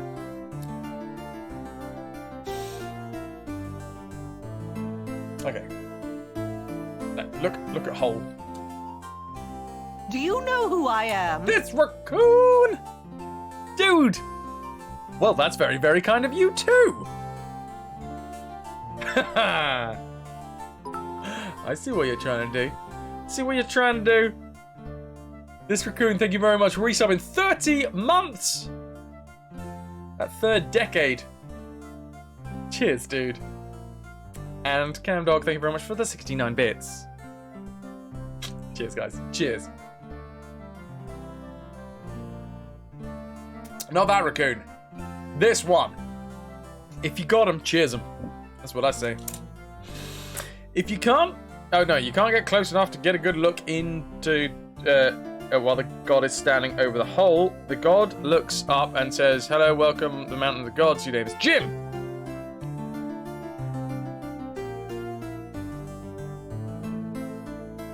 What did you just miss? Oh, VXT had just gifted a sub to Catpig and then just brought an extra subscription to the party. Kitsu Bean, ignore that clip. That does not exist. That happens a surprising amount. Oh my word, it's like 9 o'clock, guys. I think we're going to be playing this for the next hour, and that'll probably be us. I don't know how much longer we've got on this this chapter. We shall see. Okay, right. FrasWhar he's quite keen on the clips. To be fair, it's more Twitch that's keen on the clips. The moment that you press the clip button, Twitch creates a clip. All that FrasWhar bot does is constantly keeps an eye on the clips. As soon as a new clip is created, he takes it and he puts it in chat. Jim, like Jim Kirk. Precisely. Right, let's go to the west. To the west, to the west. Everything you own in a box in the glade. God damn it! Man's imagination holds no lovelier sight than the goddess of beauty bathing in a woodland pool. And here she is, her flawless body immersed in sparkling water, her auburn hair floating around her like a halo. Warm sunlight filters down through the trees, striking a golden key hanging from a tree on the western shore of the pool. Not a single breeze disturbs the tranquility of the scene. As the goddess bathes, her languid movements send gentle ripples lapping against the shores of the pool. The quiet sound magnified in the still air of the glade. In a few moments, you can tear your gaze from her. You notice that the exits lead east and north into the woods. You see a golden key here.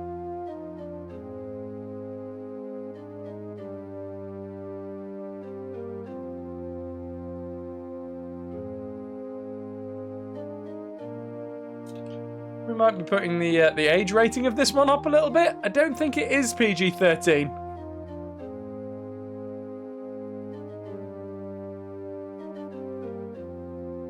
Okay, take key. But I can't reach it, can I?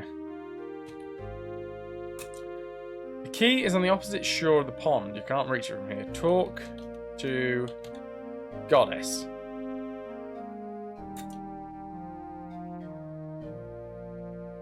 Simp ourselves before goddess. Swing, swing! You always draw like that.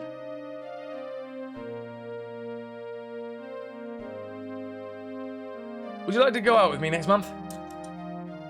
Sorry, I'm washing my hair again next month. Nice weather we're having.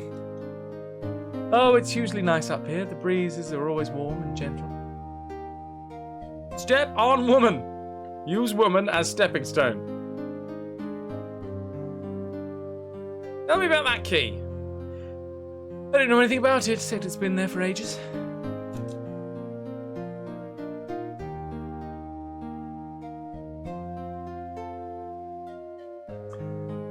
Can't technically see anything non-family friendly. This is true, Magnus. This is true. You're the first one who got the meaning of your name. Wait, what? What? I missed!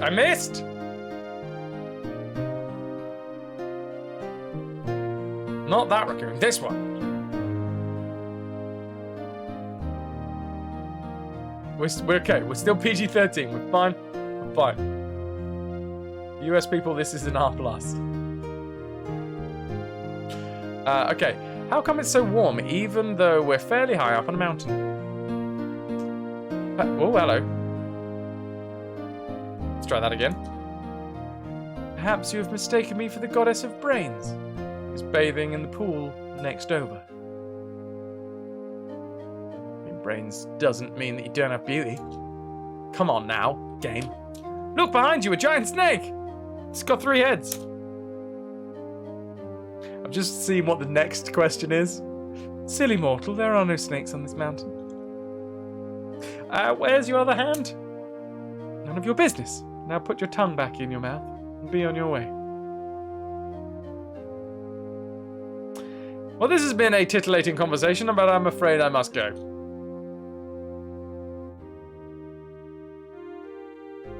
Jump on goddess. You know, somehow I just knew you'd get around to this. The goddess smiles sweetly and says, It'd kill you in less than 30 seconds, honey.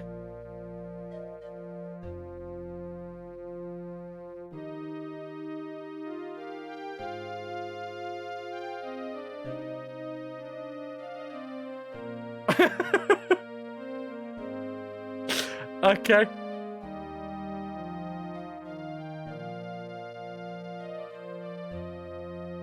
Swim. Yeah, let's swim.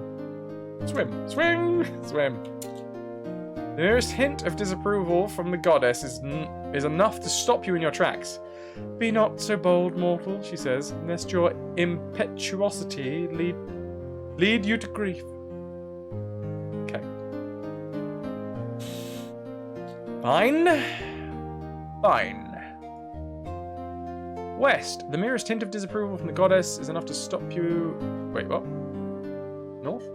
Passing through the band of trees to the north, the weather quickly changes, growing colder with every step. You climb up the mountainside and soon come to a cave. Nervously, you step inside. We're in a windy cave. Can you show me your berries? What about my little dragon? This is the home of the god of the north wind. The god of the north! Icicles hang from the ceiling and snow lays scattered on the ground. The god himself is pacing back and forth, swinging his arms, stamping his feet, and mumbling to himself. That pig, you used to be nude at the beach as a child, but you lived in England for a decade. Now you're too prudish for that. Come straight. Cover yourselves. This is how we should stream. That way we cannot, bring any lewd thoughts into chat. Unfortunately, I can't see the game.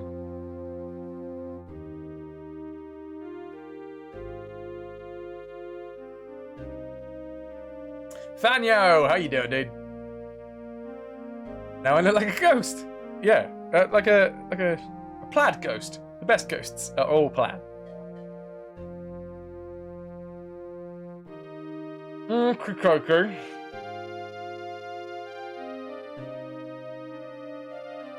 Let's talk to him then, shall we?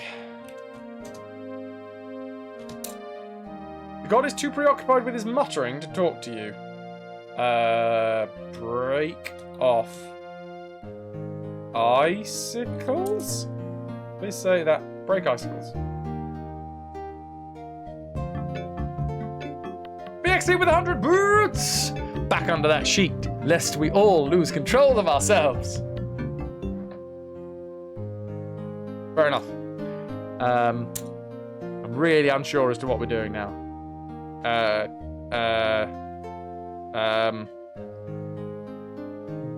Do a little jig. Touch typing. How did it come out? that didn't really work. Hey, Jube! Flawless. Apparently I can't touch type. Chemical Kicking Jube and Mini Leviathan. How you doing? What is even going on? Well, this Well, are you asking about the covering? I just don't want to inflame chat too much. It was getting a little bit hot under the collar in here. Hill, you're off. Good night, dude. You've been a wonderful audience. Thank you, and good night. Ciao, ciao. Jupe, thank you very much for the raid. How you doing? Rise of the Argonauts. How was it? Tell us more. The F and J keys should have something on them to make it possible to feel. Oh yeah, they do. You get the starting position. They actually do. I've never tried to touch type before, ever. Dre! What up, dude? No, you don't ever want to think or talk about that game ever again. Okay. What's next? What's the next game you're going to be playing? We're currently playing Simon the Sorcerer. We are on the Mountain of the Gods. There is the goddess of beauty who is currently bathing naked in a pool. There is this dude. What the heck? Be careful. That stuff is so cold your skin might stick to it. Mom, is that you? You think to yourself. Suddenly you hear the wizard's small voice. Excuse me, Mrs. Unready, but I'm the only small voice allowed in Eric's head right now. Oops, sorry, says the other voice. Well, goodbye, Eric, and don't forget to wash behind your ears. So there's a guy digging a hole and then filling it back in. There's this dude who seems very cold. I'm gonna lick the icicle. Small female voice says, be careful, Eric, that stuff is so cold, your skin might stick to it. Okay, fine. Hi, Mom! You're not my real mom voice.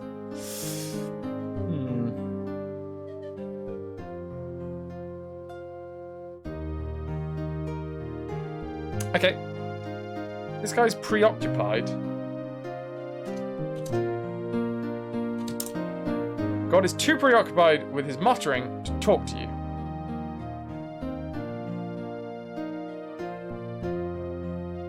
Did I say Simon the Sorcerer again? Did I say Simon the Sorcerer again? Did I say Simon the Sorcerer?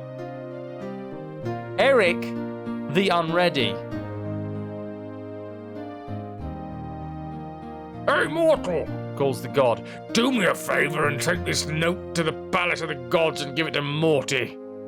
He scrawls out a note and folds it in half, passing his fingers along the edge to seal it shut, and then he stuffs it in your hand. He turns away, but then looks back and says, "Oh, almost forgot." He waves his hand and mumbles a phrase under his breath. There, you'll be able to get into the palace now. We don't like people to just wander in. Once you've been inside, you'll understand why. It's an image thing. Anyway, thanks a million. Rash the Unready, damn straight. Pay no attention to the naked bathing lady.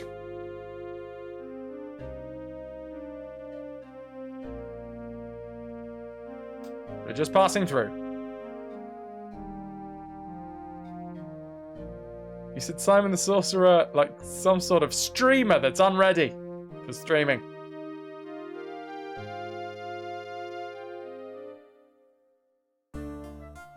The 13-year-old in you starts giggling.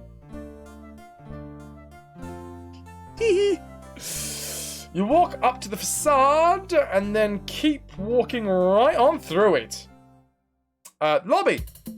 This is a sterile, fluorescent lit office dominated by the very functional reception desk, behind which sits Cleo, the receptionist of the gods. Tune! This is my jam! In the background you hear suppressed hum of activity. Exit leads west, east and north. Against one wall sits a large trophy case. As you cross the threshold into the palace, the seal on the note magically dissolves and the note falls open. Jude, go chill, dude. I hope you had a good one. Yes, VXT. Also, I didn't see what... did you say what your next game was? Overlord 2. Nice.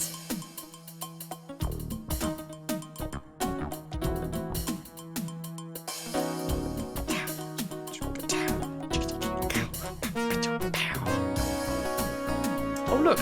A load of leaves. As you cross the magical threshold into the palace, the seal on the moat magically dissolves. Draw to Cleo.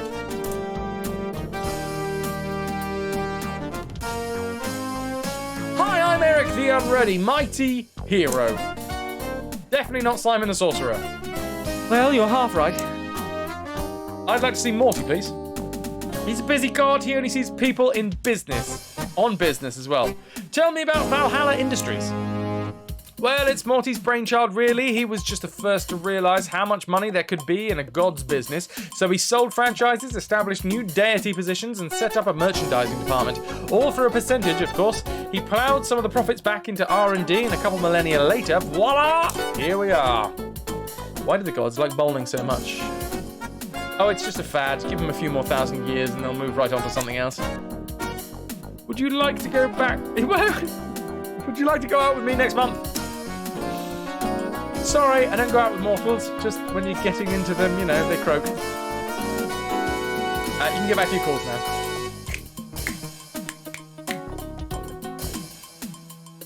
Needs more cowbell. Right, what we got back here? Look at picture. It's a picture of the god of luck.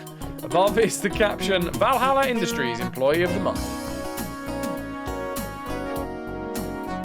What the dickens is this? Look at costume. It's a feathered serpent costume. Below it is a card that reads, Special Award for the goofiest costume foisted off on worshippers. Take it. Leo calls out, hey, don't touch that stuff. Look at the painting. It's a watercolour of a dry path between two walls of water. The card below it reads, Best Special Effects, the parting of the inner sea. I love those feathers in there. Yeah, I can't touch that bit. Look at the case. The trophy case contains a plaque, a costume, a painting, a small boat, and a large bowling trophy. It's a rotating trophy that was first given out thousands of years ago. Apparently the gods are really into bowling. Look at the mini boat. It's a miniature replica of the Ark. Below it, the card reads, Lifetime Achievement Award for Most Creative Response to a World's Overpopulation. The Great Flood. Look at the plaque. Hello. The top 10 favourite pranks of the gods. Number 10, closing all of the discos in heaven so that the angels have to dance on the head of the pins. Number 9 is telling a man he pardon me. Number 9 is telling a man that he was to be the ruler of the earth and then creating woman. Number 8, letting the air out of atheists' tires. Number 7, blindfolding a guy, hiding him for 3 days in a tuna packing plant and then telling him he'd been swallowed by a whale. Number 6 is imprisoning people in the desert and then pelting them on the head every day with stale bread. Number 5 is Dan Quayle. Number 4 is convincing monks that celibacy is a good idea. Number 3 is celebrating a complete fossil record in a day so that pinhead fundamentalists would have something to be right about. Number 2 is getting virgins pregnant without telling their husbands. And the all-time number 1 favourite prank of the gods, David Letterman's haircut.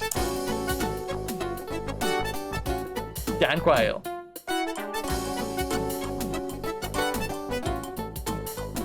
Okay.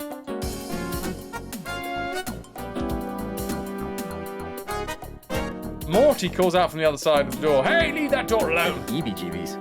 Give me the damn heebie-jeebies. Slide. Note on the door. Oh, come on.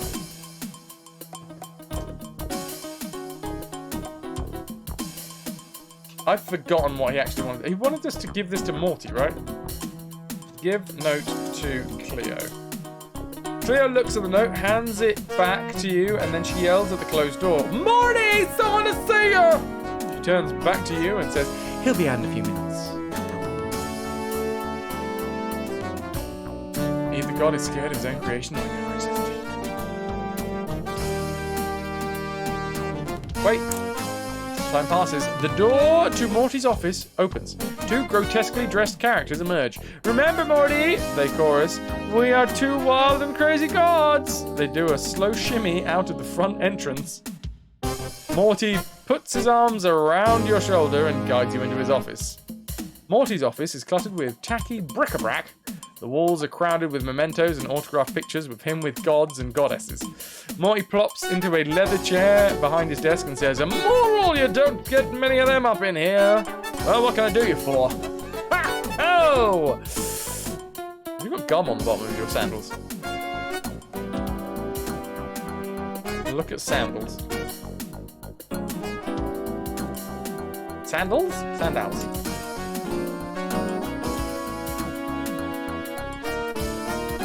Sandals?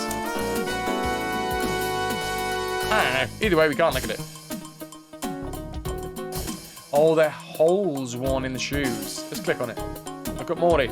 Morty is has a gold chain around his neck and a hairy chest that peeks up through the open neck of his shirt. He seems to have a grin permanently affixed around his face. To his round face. Look at the desk. The desk is remarkably clear for someone as busy as he is. Look at the mementos. The mementos are the usual junk that collects in offices until it's time to move, at which point they get tossed into a box and stored in the basement, thereby clearing the way for a whole new generation of useless junk that would remain otherwise unborn. This timeless cycle is one of the underlying patterns that holds the universe together, and disruption of it would cause the end of life as we know it. Morty comes out from behind his desk and says, "Thanks for dropping by, kid. Next time you're up in the mountaintop, stop by and we'll do lunch." He steers you out the front office and says, "Ciao, babe," and closes the door. Aggie's been here for a day.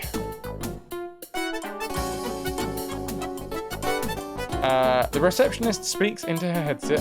"I'm sorry, we're not allowed to give out hints on this line. I suggest you call 1-900-PRO-CLUE.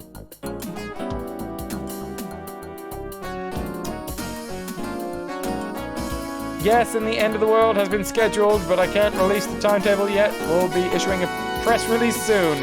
It should tell you everything that you need to know." What? You can't go in there. The only people that... Okay, fine. North? Agora.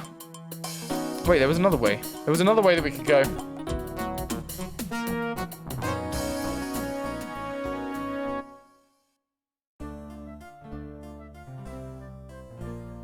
I like this tune. This is a good tune. Wait, because it has to fade in and out.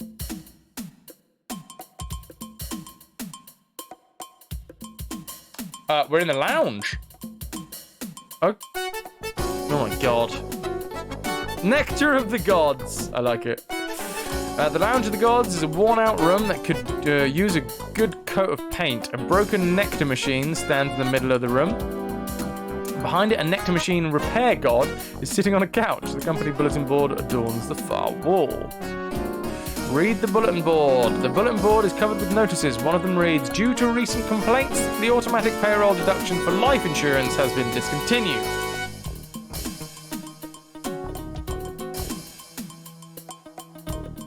Is that a lizard on the couch? But this dude?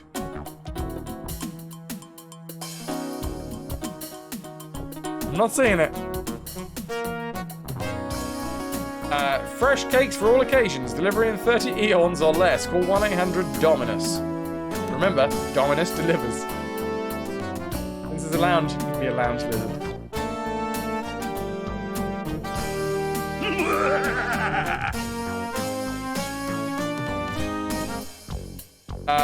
Depressed? Can't commit suicide? Call the Divine Intervention Hotline for immediate counseling. There's always someone here to talk to you. Condo available for sale or rent. Ideal location on Island of the Gods. Overlooks Championship Golf Course built on former site of garbage dump of the gods. Competition to select a company bumper sticker is coming to an end. Be sure to register your choice by the end of this century. The finalist slogans are: Immortals, do it forever, worship us or we'll kill you, Honk if you're for silent prayer.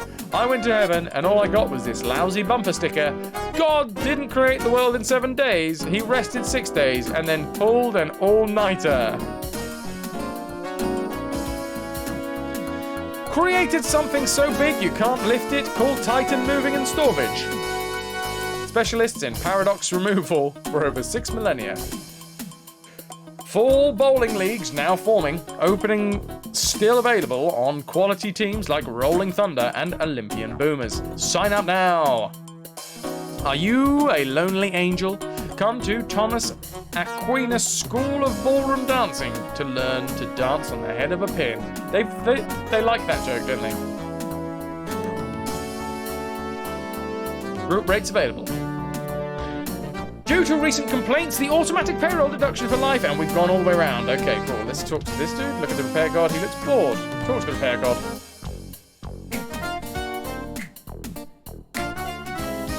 Homage.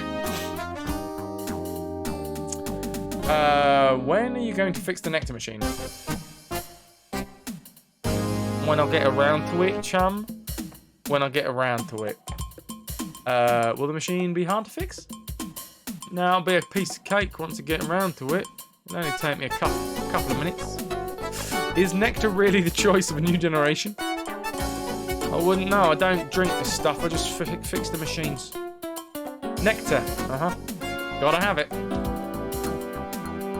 Who was the advertising genius who thought that one up? Goodbye. This was indeed after Monkey Island 1 and 2. True story. Nectar machine, kick it. Random acts of violence aren't going to get you anywhere. Okay, yeah, whatever. A lazy fellow. He is a lazy fellow. Laboratory of the Gods. This is a cluttered workshop full of odds and ends. In a sealed counter, you see a rock, a bush, some pills, a pair of sandals, and trumpets. On the counter, you see a machine. As you enter, a white-coated scientist looks up and says, "Welcome! I get so few visitors. Let me show you my latest project as well." He pats a large machine that is sitting on the counter. This is a prototype of an all-in-one plague machine. Up until now, our operatives have had to carry a separate piece of equipment for each plague they want to invoke. A staff for snakes, a thigh bone for the sheep of the locusts, etc. A thigh bone of a sheep for locusts, etc. Now this prototype is too large to carry, but when the final model is finished, all those separate functions will be combined into one small, easy-to-use device. Let me show you how it works. Just then, an aide sticks his head in the room and says, "You're needed over the New Worlds lab. Johnson says he dropped a vial and it was a really big bang." Drat, says the scientist. He gives you an apologetic nod and leaves the room.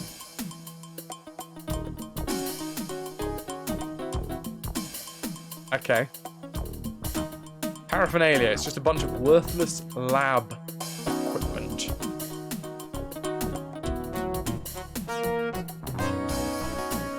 The trumpet has a high-frequency resonance generator that sets up a sympathetic vibration in the nearby walls, causing them to tumble down. I assume I can't take this, right? Can't get anything inside the counter. It's closed, sealed, and impregnable. But the big bang happens again. Damn it, Johnson! Crank handle. Push the crank. You give the crank a turn, and suddenly you are knee-deep in slime wigs. They immediately disappear through the cracks in nearby walls, but one of them is slower than the rest and is left behind. Take the slime wig. Woo! We just got 10 points for a slime wig.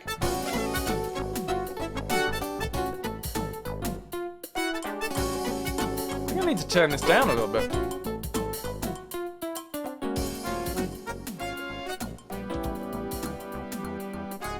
Hey!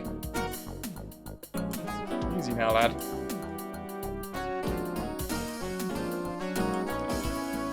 Okay, look at Slime Wig. It's a disgusting, slimy-looking thing. Many people have said the same about me. Look at the sandals. These buoyant sandals contain compressed air in the soles to make walking on water a snap. That's what we need to cross the Goddess River to pick up the key, I guess. You know what? There is a lot in this chapter. I think I'm going to need to write this down.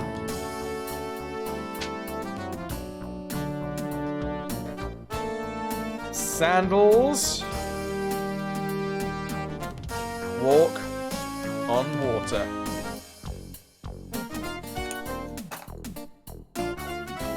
Anyone want to see us drop a vial and create a new universe?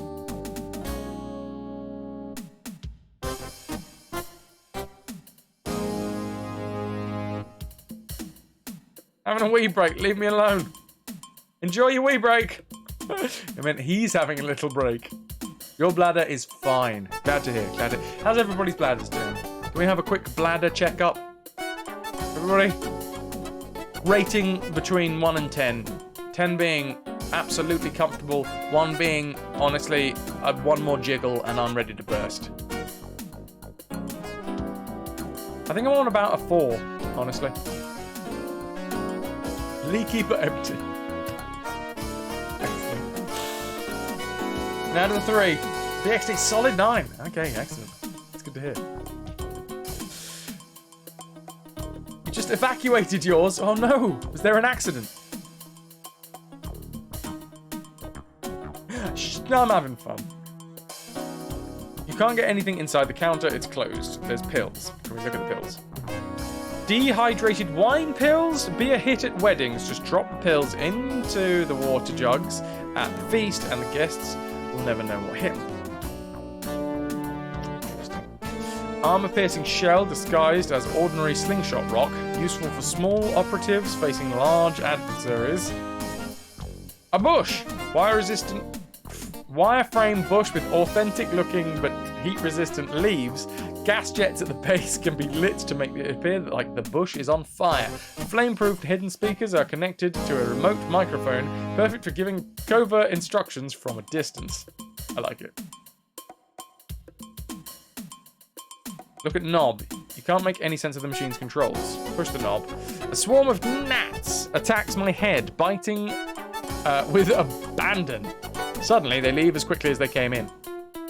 Swarm of gnats. Okay, alright. You throw the switch, a coat hanger appears, then another. The first 2 mate, and a third appears. Soon you're inundated with copulating coat hangers with obviously disastrous results. You have failed. Damn those copulating coat hangers. Undo.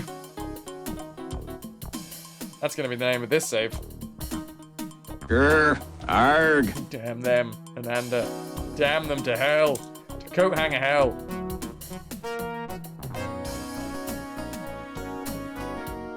Copulation. For the nation. Probably not how you spell copulation, but it's how I spell it.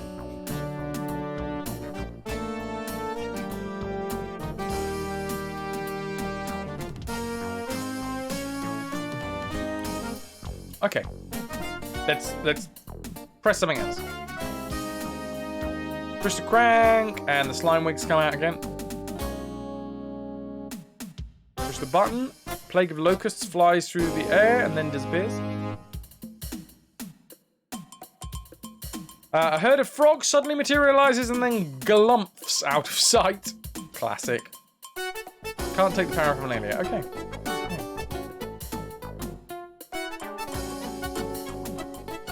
A hang explosion. I do like a good glump thing every now and again. I need to have a look at the damn map here.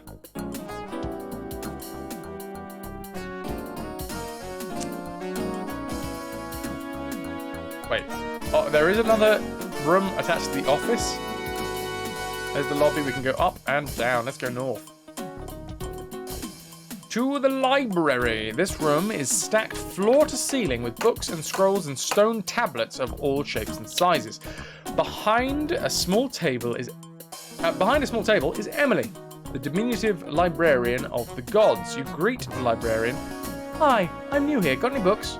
Brooks? Of course we don't have any brooks. This is a library. We don't carry brooks or streams or rivulets or anything like that. For that matter, we don't have any ponds or lakes either. All that water would spoil the paper. And besides, how could you borrow a brook? You can't pick one up. And you break her tirade. Books! I said. Not brooks. Books! She stares at you blankly. Oh, that's different. Well then, never mind.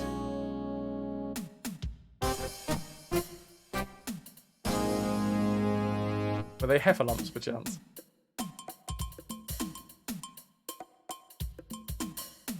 He's not the Messiah. He's a very naughty boy. Pie. Pitchfork. Okay, what have we got here? Manuscripts. Take manuscripts.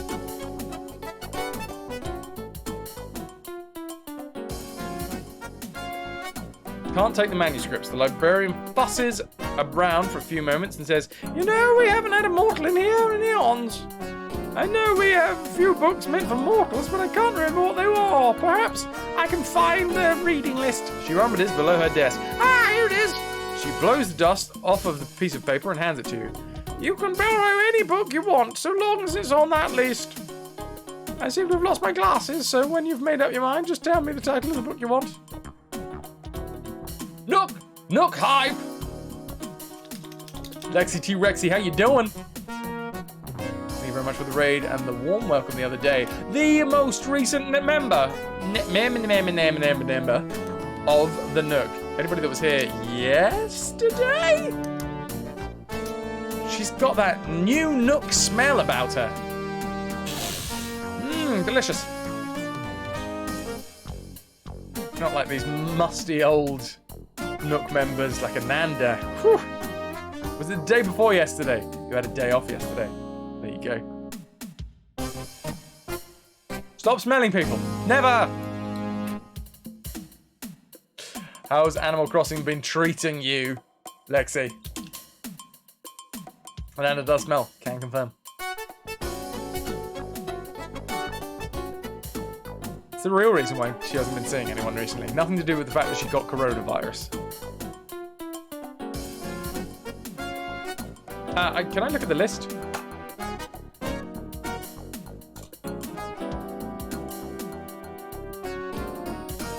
I can. By the way, Lexi, and anybody that hasn't been here before, welcome in. We do full franchise playthroughs on this channel. We start with a retro game and we play through every single game in the franchise to 100% on the hardest possible difficulties. Yesterday... Oh, of course it wasn't yesterday, because we rated up Twiggy yesterday, wasn't it? Yesterday we finished Baldur's Gate. 600 hours worth of franchise. Which isn't done yet.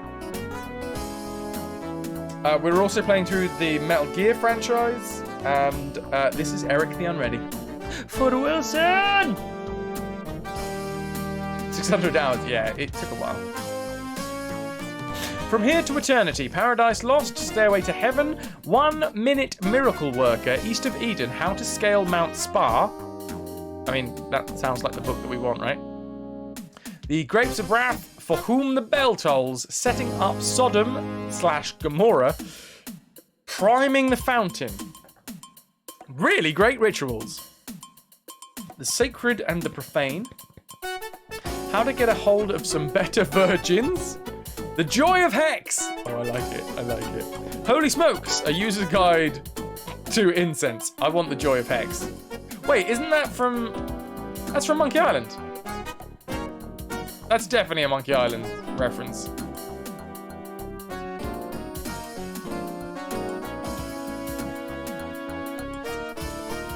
You shout your request at the librarian, Emily, and she wanders off, mumbling to herself as she goes, "Never seemed happy to me."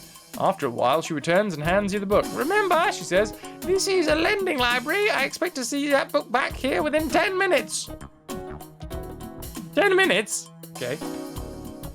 Read book. Wait. Manuscript?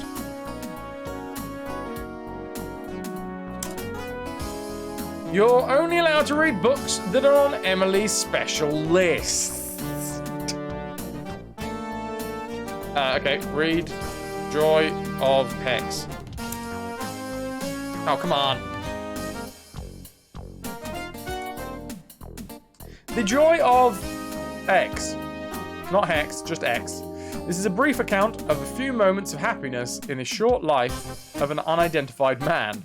It takes you mere moments to read. Feels like they got their wires crossed there.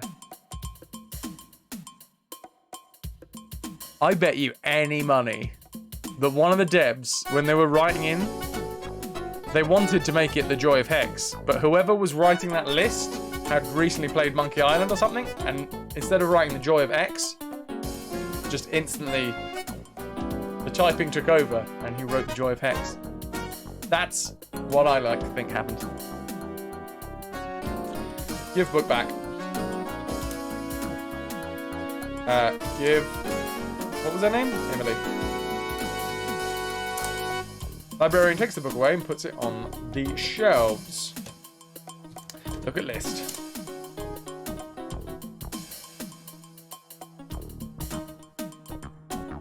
There's a streamer who's sure all that glitters is gold. He's buying a stairway to heaven.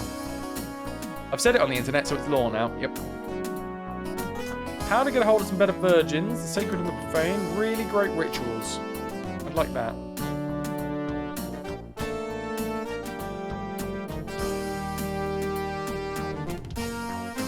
You shout the request to the librarian, who wanders off mumbling to herself as she goes. Commercialization of Christmas has gotten way out of hand. Why can't people be less materialistic? After a while, she returns and hands you the book. Remember, she says, it's a Lightning Library, 10 minutes, yada, yada, yada. Read book. Really great rich Yules. Really great rich Yules. The book is a nostalgic look back at how the wealthiest men in history spent their holiday seasons. You read it until you get depressed, and then you put it down.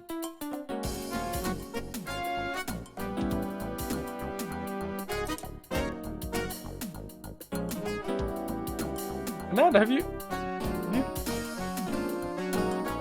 Is that not your... emote? Why can't I see your emote? Oh, Emily's hearing isn't good. That's probably why the... It's a good shout.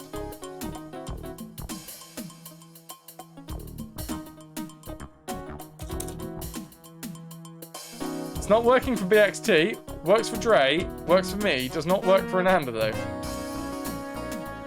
Interesting. Having some issues?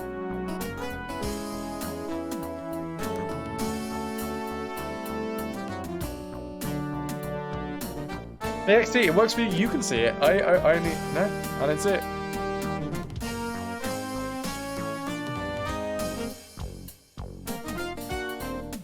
Not working up there either. Huh. Oh god. Is Twitch having a moment? Twitch always has moments. Twitch being twitchy. Okay, look at list.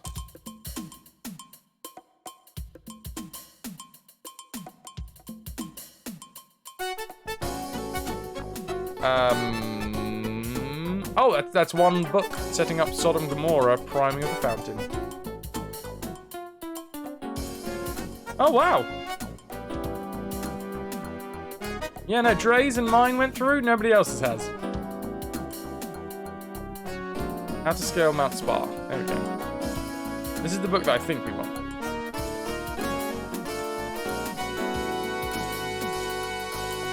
Ah, see, now that hasn't worked, Dre. A shout the request, she wanders off. Ailing Mount Spa. The case study of hereditary diseases in thoroughbred horses holds your interest for approximately 15 seconds.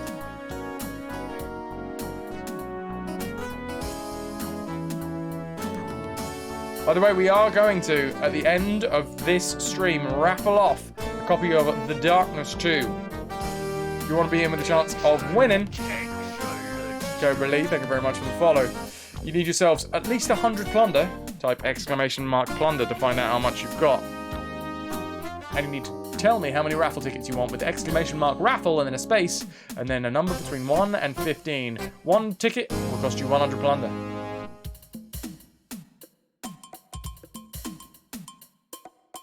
And my emotes aren't working either.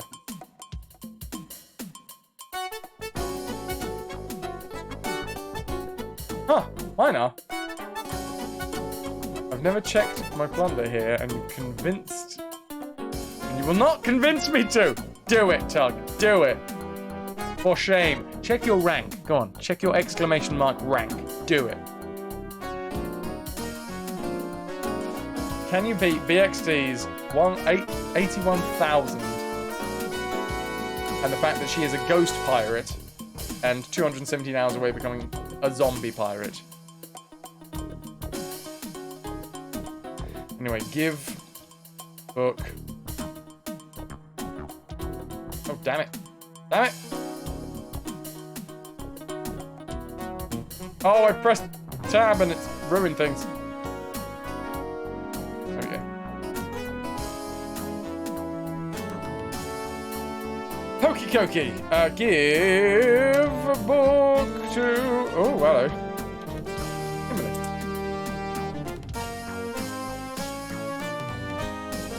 Only 217 hours away from regrowing those meats. True.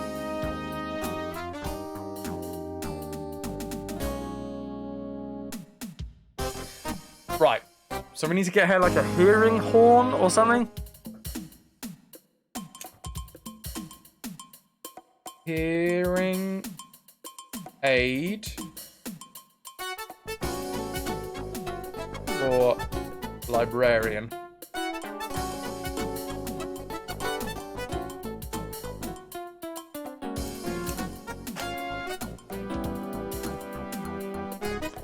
You've drank the Kool-Aid. Yeah, you have, Shannon. You are brethren. Kirby Lee, saw my Warrior King stream from earlier. Was fun. Will you continue that game later on? Not on GOG's channel. I may pick it up over here, but it will be a while. We're currently looking for another game to bring up in this channel. However, I don't think Warrior Kings is in the mix, but I appreciate it. Right now, we're running through Metal Gear as a franchise, Eric the Unready, and we're just looking for a new one. Because we want one long franchise, one medium franchise, and one short franchise that we can 100%.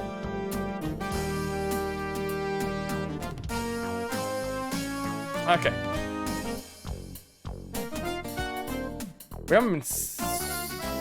Librarian snaps the list away from you and says, sorry, library property. Okay.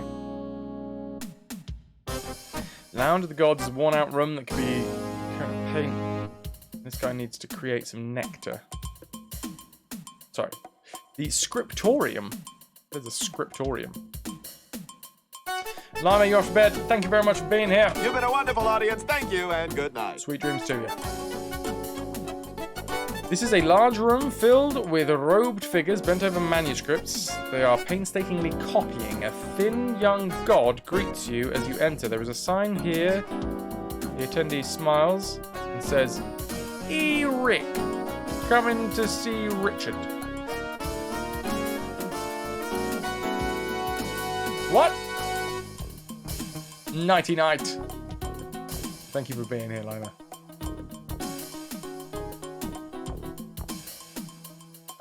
Okay. Tables. Tables are laden with scribes' work. Richard grins. Eric, looking at the tables. You're weird, dude. Look at the scribes. The scribes are bent over their work, completely oblivious to everything that goes on around them. The attendant laughs. The Richter, looking at the scribes.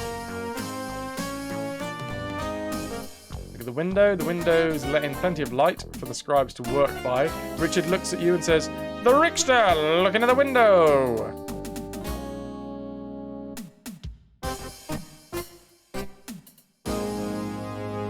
Richard scratches his ear and turns, Erikowski, looking at the window. What are you doing? Walk to Richard. So confused. I'd like to get something copied, please. Oh, what? The Ericulator! Not reading the signs. Bombo! What happens to the originals of the things that you copy? Ericatola, asking questions. Richard, sounding stupid. The Eric Man, making fun of Richard. Gonna get himself killed if he's not careful. Can't say just one thing without you parroting it back to me? No. Nice talking to you. Rickster, leaving the dialogue menu. Alright. Dre, you have just sold your turnips in Assassin's Creed. Made a lot of bank. Nice, nice. Ezio is doing some good work at the minute in those islands. There's Animal Crossing, there's some weird turnip war going on or something at the minute? I have no idea. Was there a note? No. Was there a sign? Read sign. We copy anything. Please give the original of the item you wish duplicated and the attendant to the attendant on duty. The god of duplication says, Eric doing his homework. Okay. The stalk market, the more you know.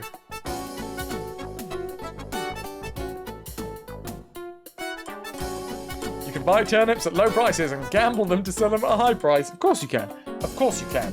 And why wouldn't you? Turnips are the new Bitcoin. So, I think what we need to do is get the book to get to the top of the mountain, bring it here, so that these guys can copy it and we can have like an exact copy to get us to the top of the mountain. Is my thoughts. Rightly or wrongly? Neo Dragon 425. 452 even. You can get yourself 4 tickets. Actually, just a quick one, because when we end this stream, we are going to be pulling the raffle.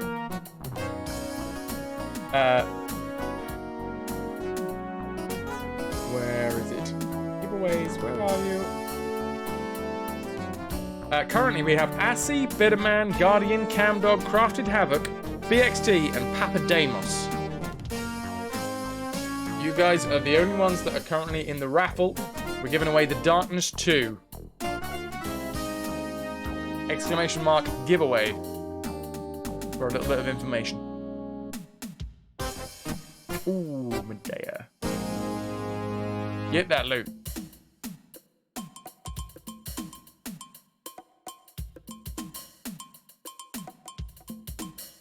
The Richard grins. The Rickinator walking around.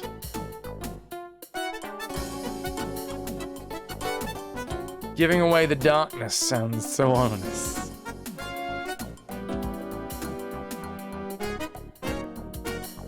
Have we talked to this dude?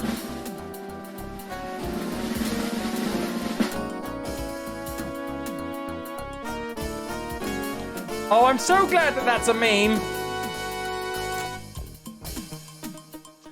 Sorry. Talk to Repair God.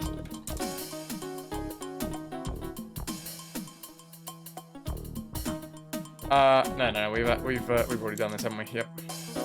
Now I remember.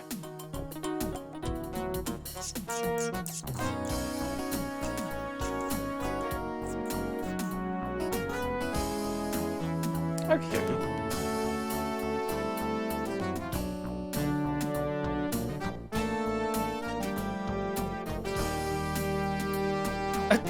Cam dog, where did that one come from?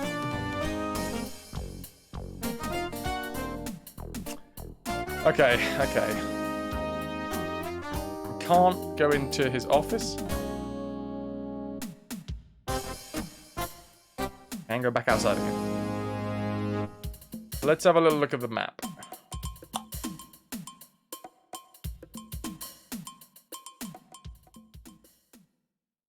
And have a nice new tune. Bad shade joke, as in you're large and you provide much shade. See? Oh, Cat Pig. Yeah, everything in Dr. Rainer Hofstede's messages is wrote by me. I have dyslexia. If you look at pretty much any one of his like pre-made chats, they always have some sort of misspell in there. What was in the note, or is that the note from the Teutonic Tract Willow?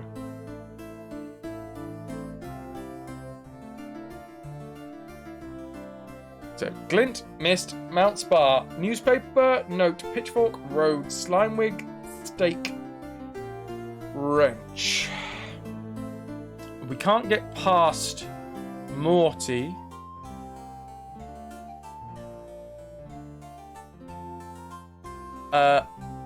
Going west here is us trying to go over the... What is west? Merest hint of disapproval from the goddess is enough to stop you in your tracks.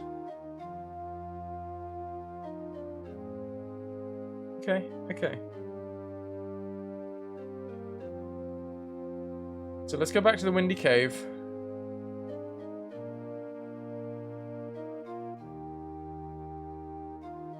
Wrap the slime wig in the newspaper.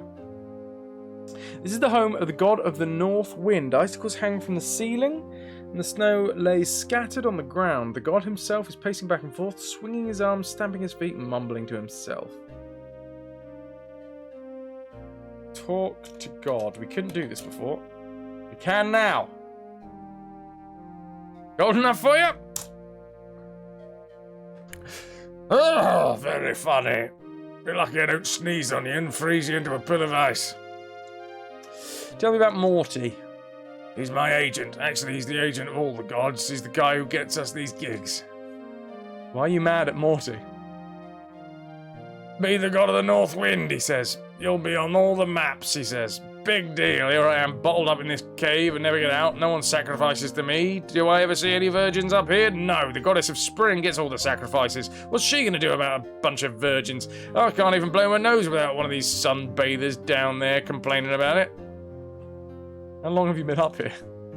Seems like forever, but it's only been 5 years. I've only got 2 more weeks to go, though, I remember, because today's my birthday, and I started this gig 2 weeks after my birthday. It's his birthday. God birthday. Interesting. Happy birthday! Sure, some birthday. Some birthday. Come back in 2 weeks, then you'll see a smile on my face. Well, it's been fun shooting the breeze, but I'm gonna go now. Interesting. You have number dyslexia rather than dyslexia. Isn't that dyscalculia? Dyscalculia? Or is that something different? Know the number for... I know the word for number dyslexia, but it's hard for me to remember how to spell it. It's not a dyscalculia. Dyscalculia. Yeah.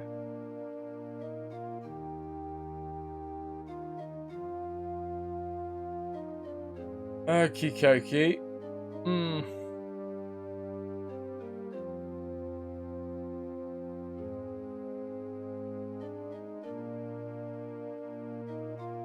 I am going to put slime wig on icicle because it'll stick to it.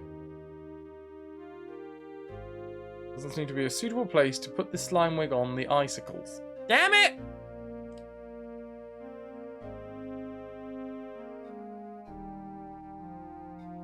All? Take all.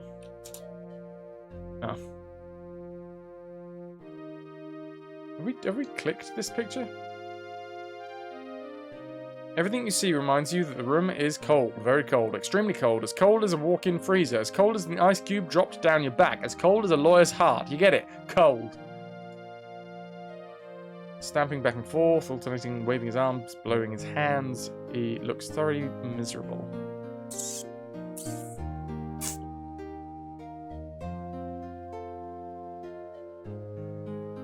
Okay.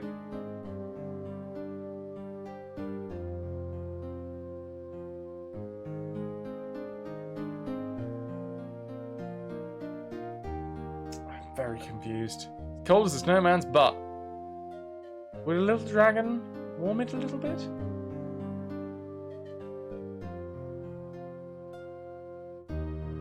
Goddamn golden key. What do we need a golden key for? Maybe that opens the science lab?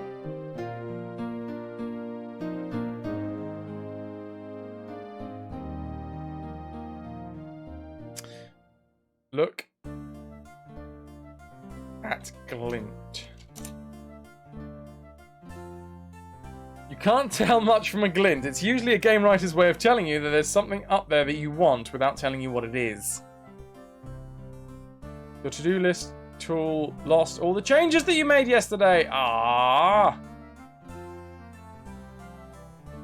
Oh.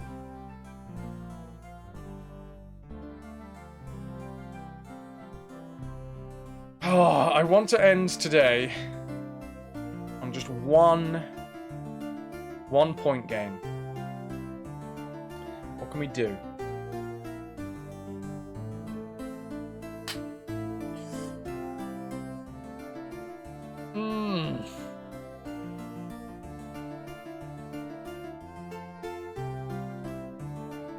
We still got, like, we got summarily dismissed. Glint, me, mist, mountain spa, newspaper, note. What's in our inventory?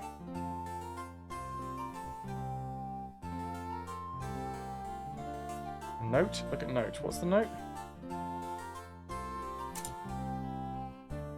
Morty, you gotta get me out of here. I've been up here in this cave every day for the last 5 years. I'm freezing my buns off.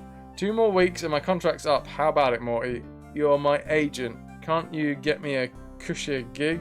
I hear God of Wine is gonna open up soon. I can handle it, I swear. Hangovers are nothing compared to the frostbite. He wants to become God of Wine.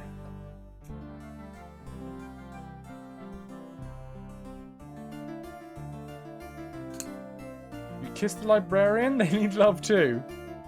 True story. True story. Hello. Hello, Sticks. I'm gonna go back to the temple. We give that to the God of Wine, get a riot going on. I don't think we know the God of Wine, do we? I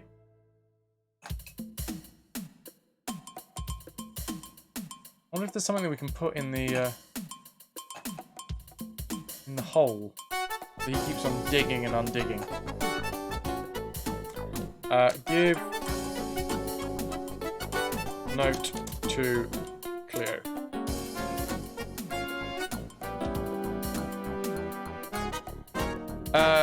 He'll be out in a few minutes. The reception speaks into a headset. Sorry, the Oracle's department is closed today. It was in last week's predictions. Didn't you get them?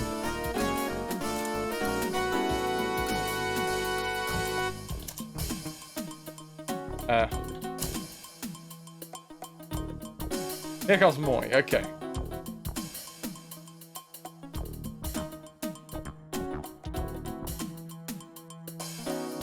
Did we talk to Morty?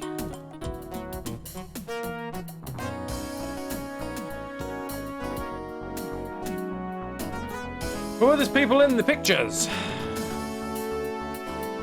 These aren't people, Buffalo. These are deities. First-class gods and goddesses who helped me get where I am today. To whom should I sacrifice so my quest will be successful? Let me see. The logical choice would be the god of lost causes, but he's busy with the Bush campaign. So I guess your best bet would be the god of the blind, dumb, and stumbling luck. I'd like to get in and talk with the people in your legal department. No, you wouldn't, kid. Trust me on this one. I'd like to be a god. Everyone says that, but let me tell you, the hours are lousy, the pay is worse, and everybody wants to talk to you all the time. My advice is be a bum. You set your own hours, you work outside, and there aren't any annual performance reviews. Thanks for the advice. No problemo. Enjoyed it. Let's take another meeting sometime. Have your people call my people.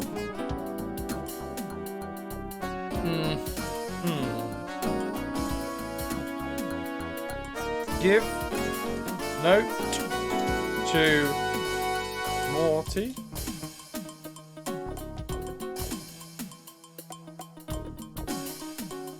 Morty takes the note and tosses you a small wooden token. Thanks, kid, he says. He glances at the note and then wads it up, throws it away, and bellows, Cleo! The receptionist comes in and Morty says, Take a letter, dear North. I've got 2 offers cooking for you right now. One is a 2-year gig as a god of the moon. The other is 6 months as the god of volcanoes. I'm guessing the moon's a little cold for you after the last job, so I'm trying for the volcanoes. It's messy, but at least it's warm. Let me know what you think. Morty pauses and appears to think. Our score has just gone up by 5. And that's where we save.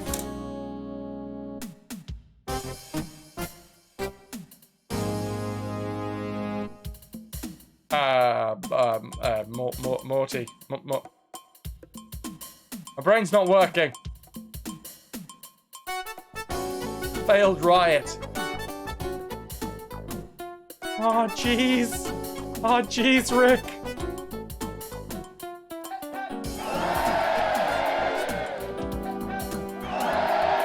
Oh, jeez, Eric. Thank you, Ananda. Saving.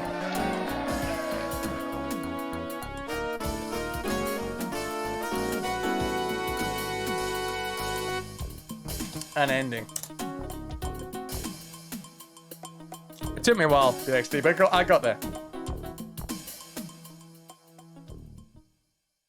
Thank you very much, everybody, for being here. That is the end of the stream.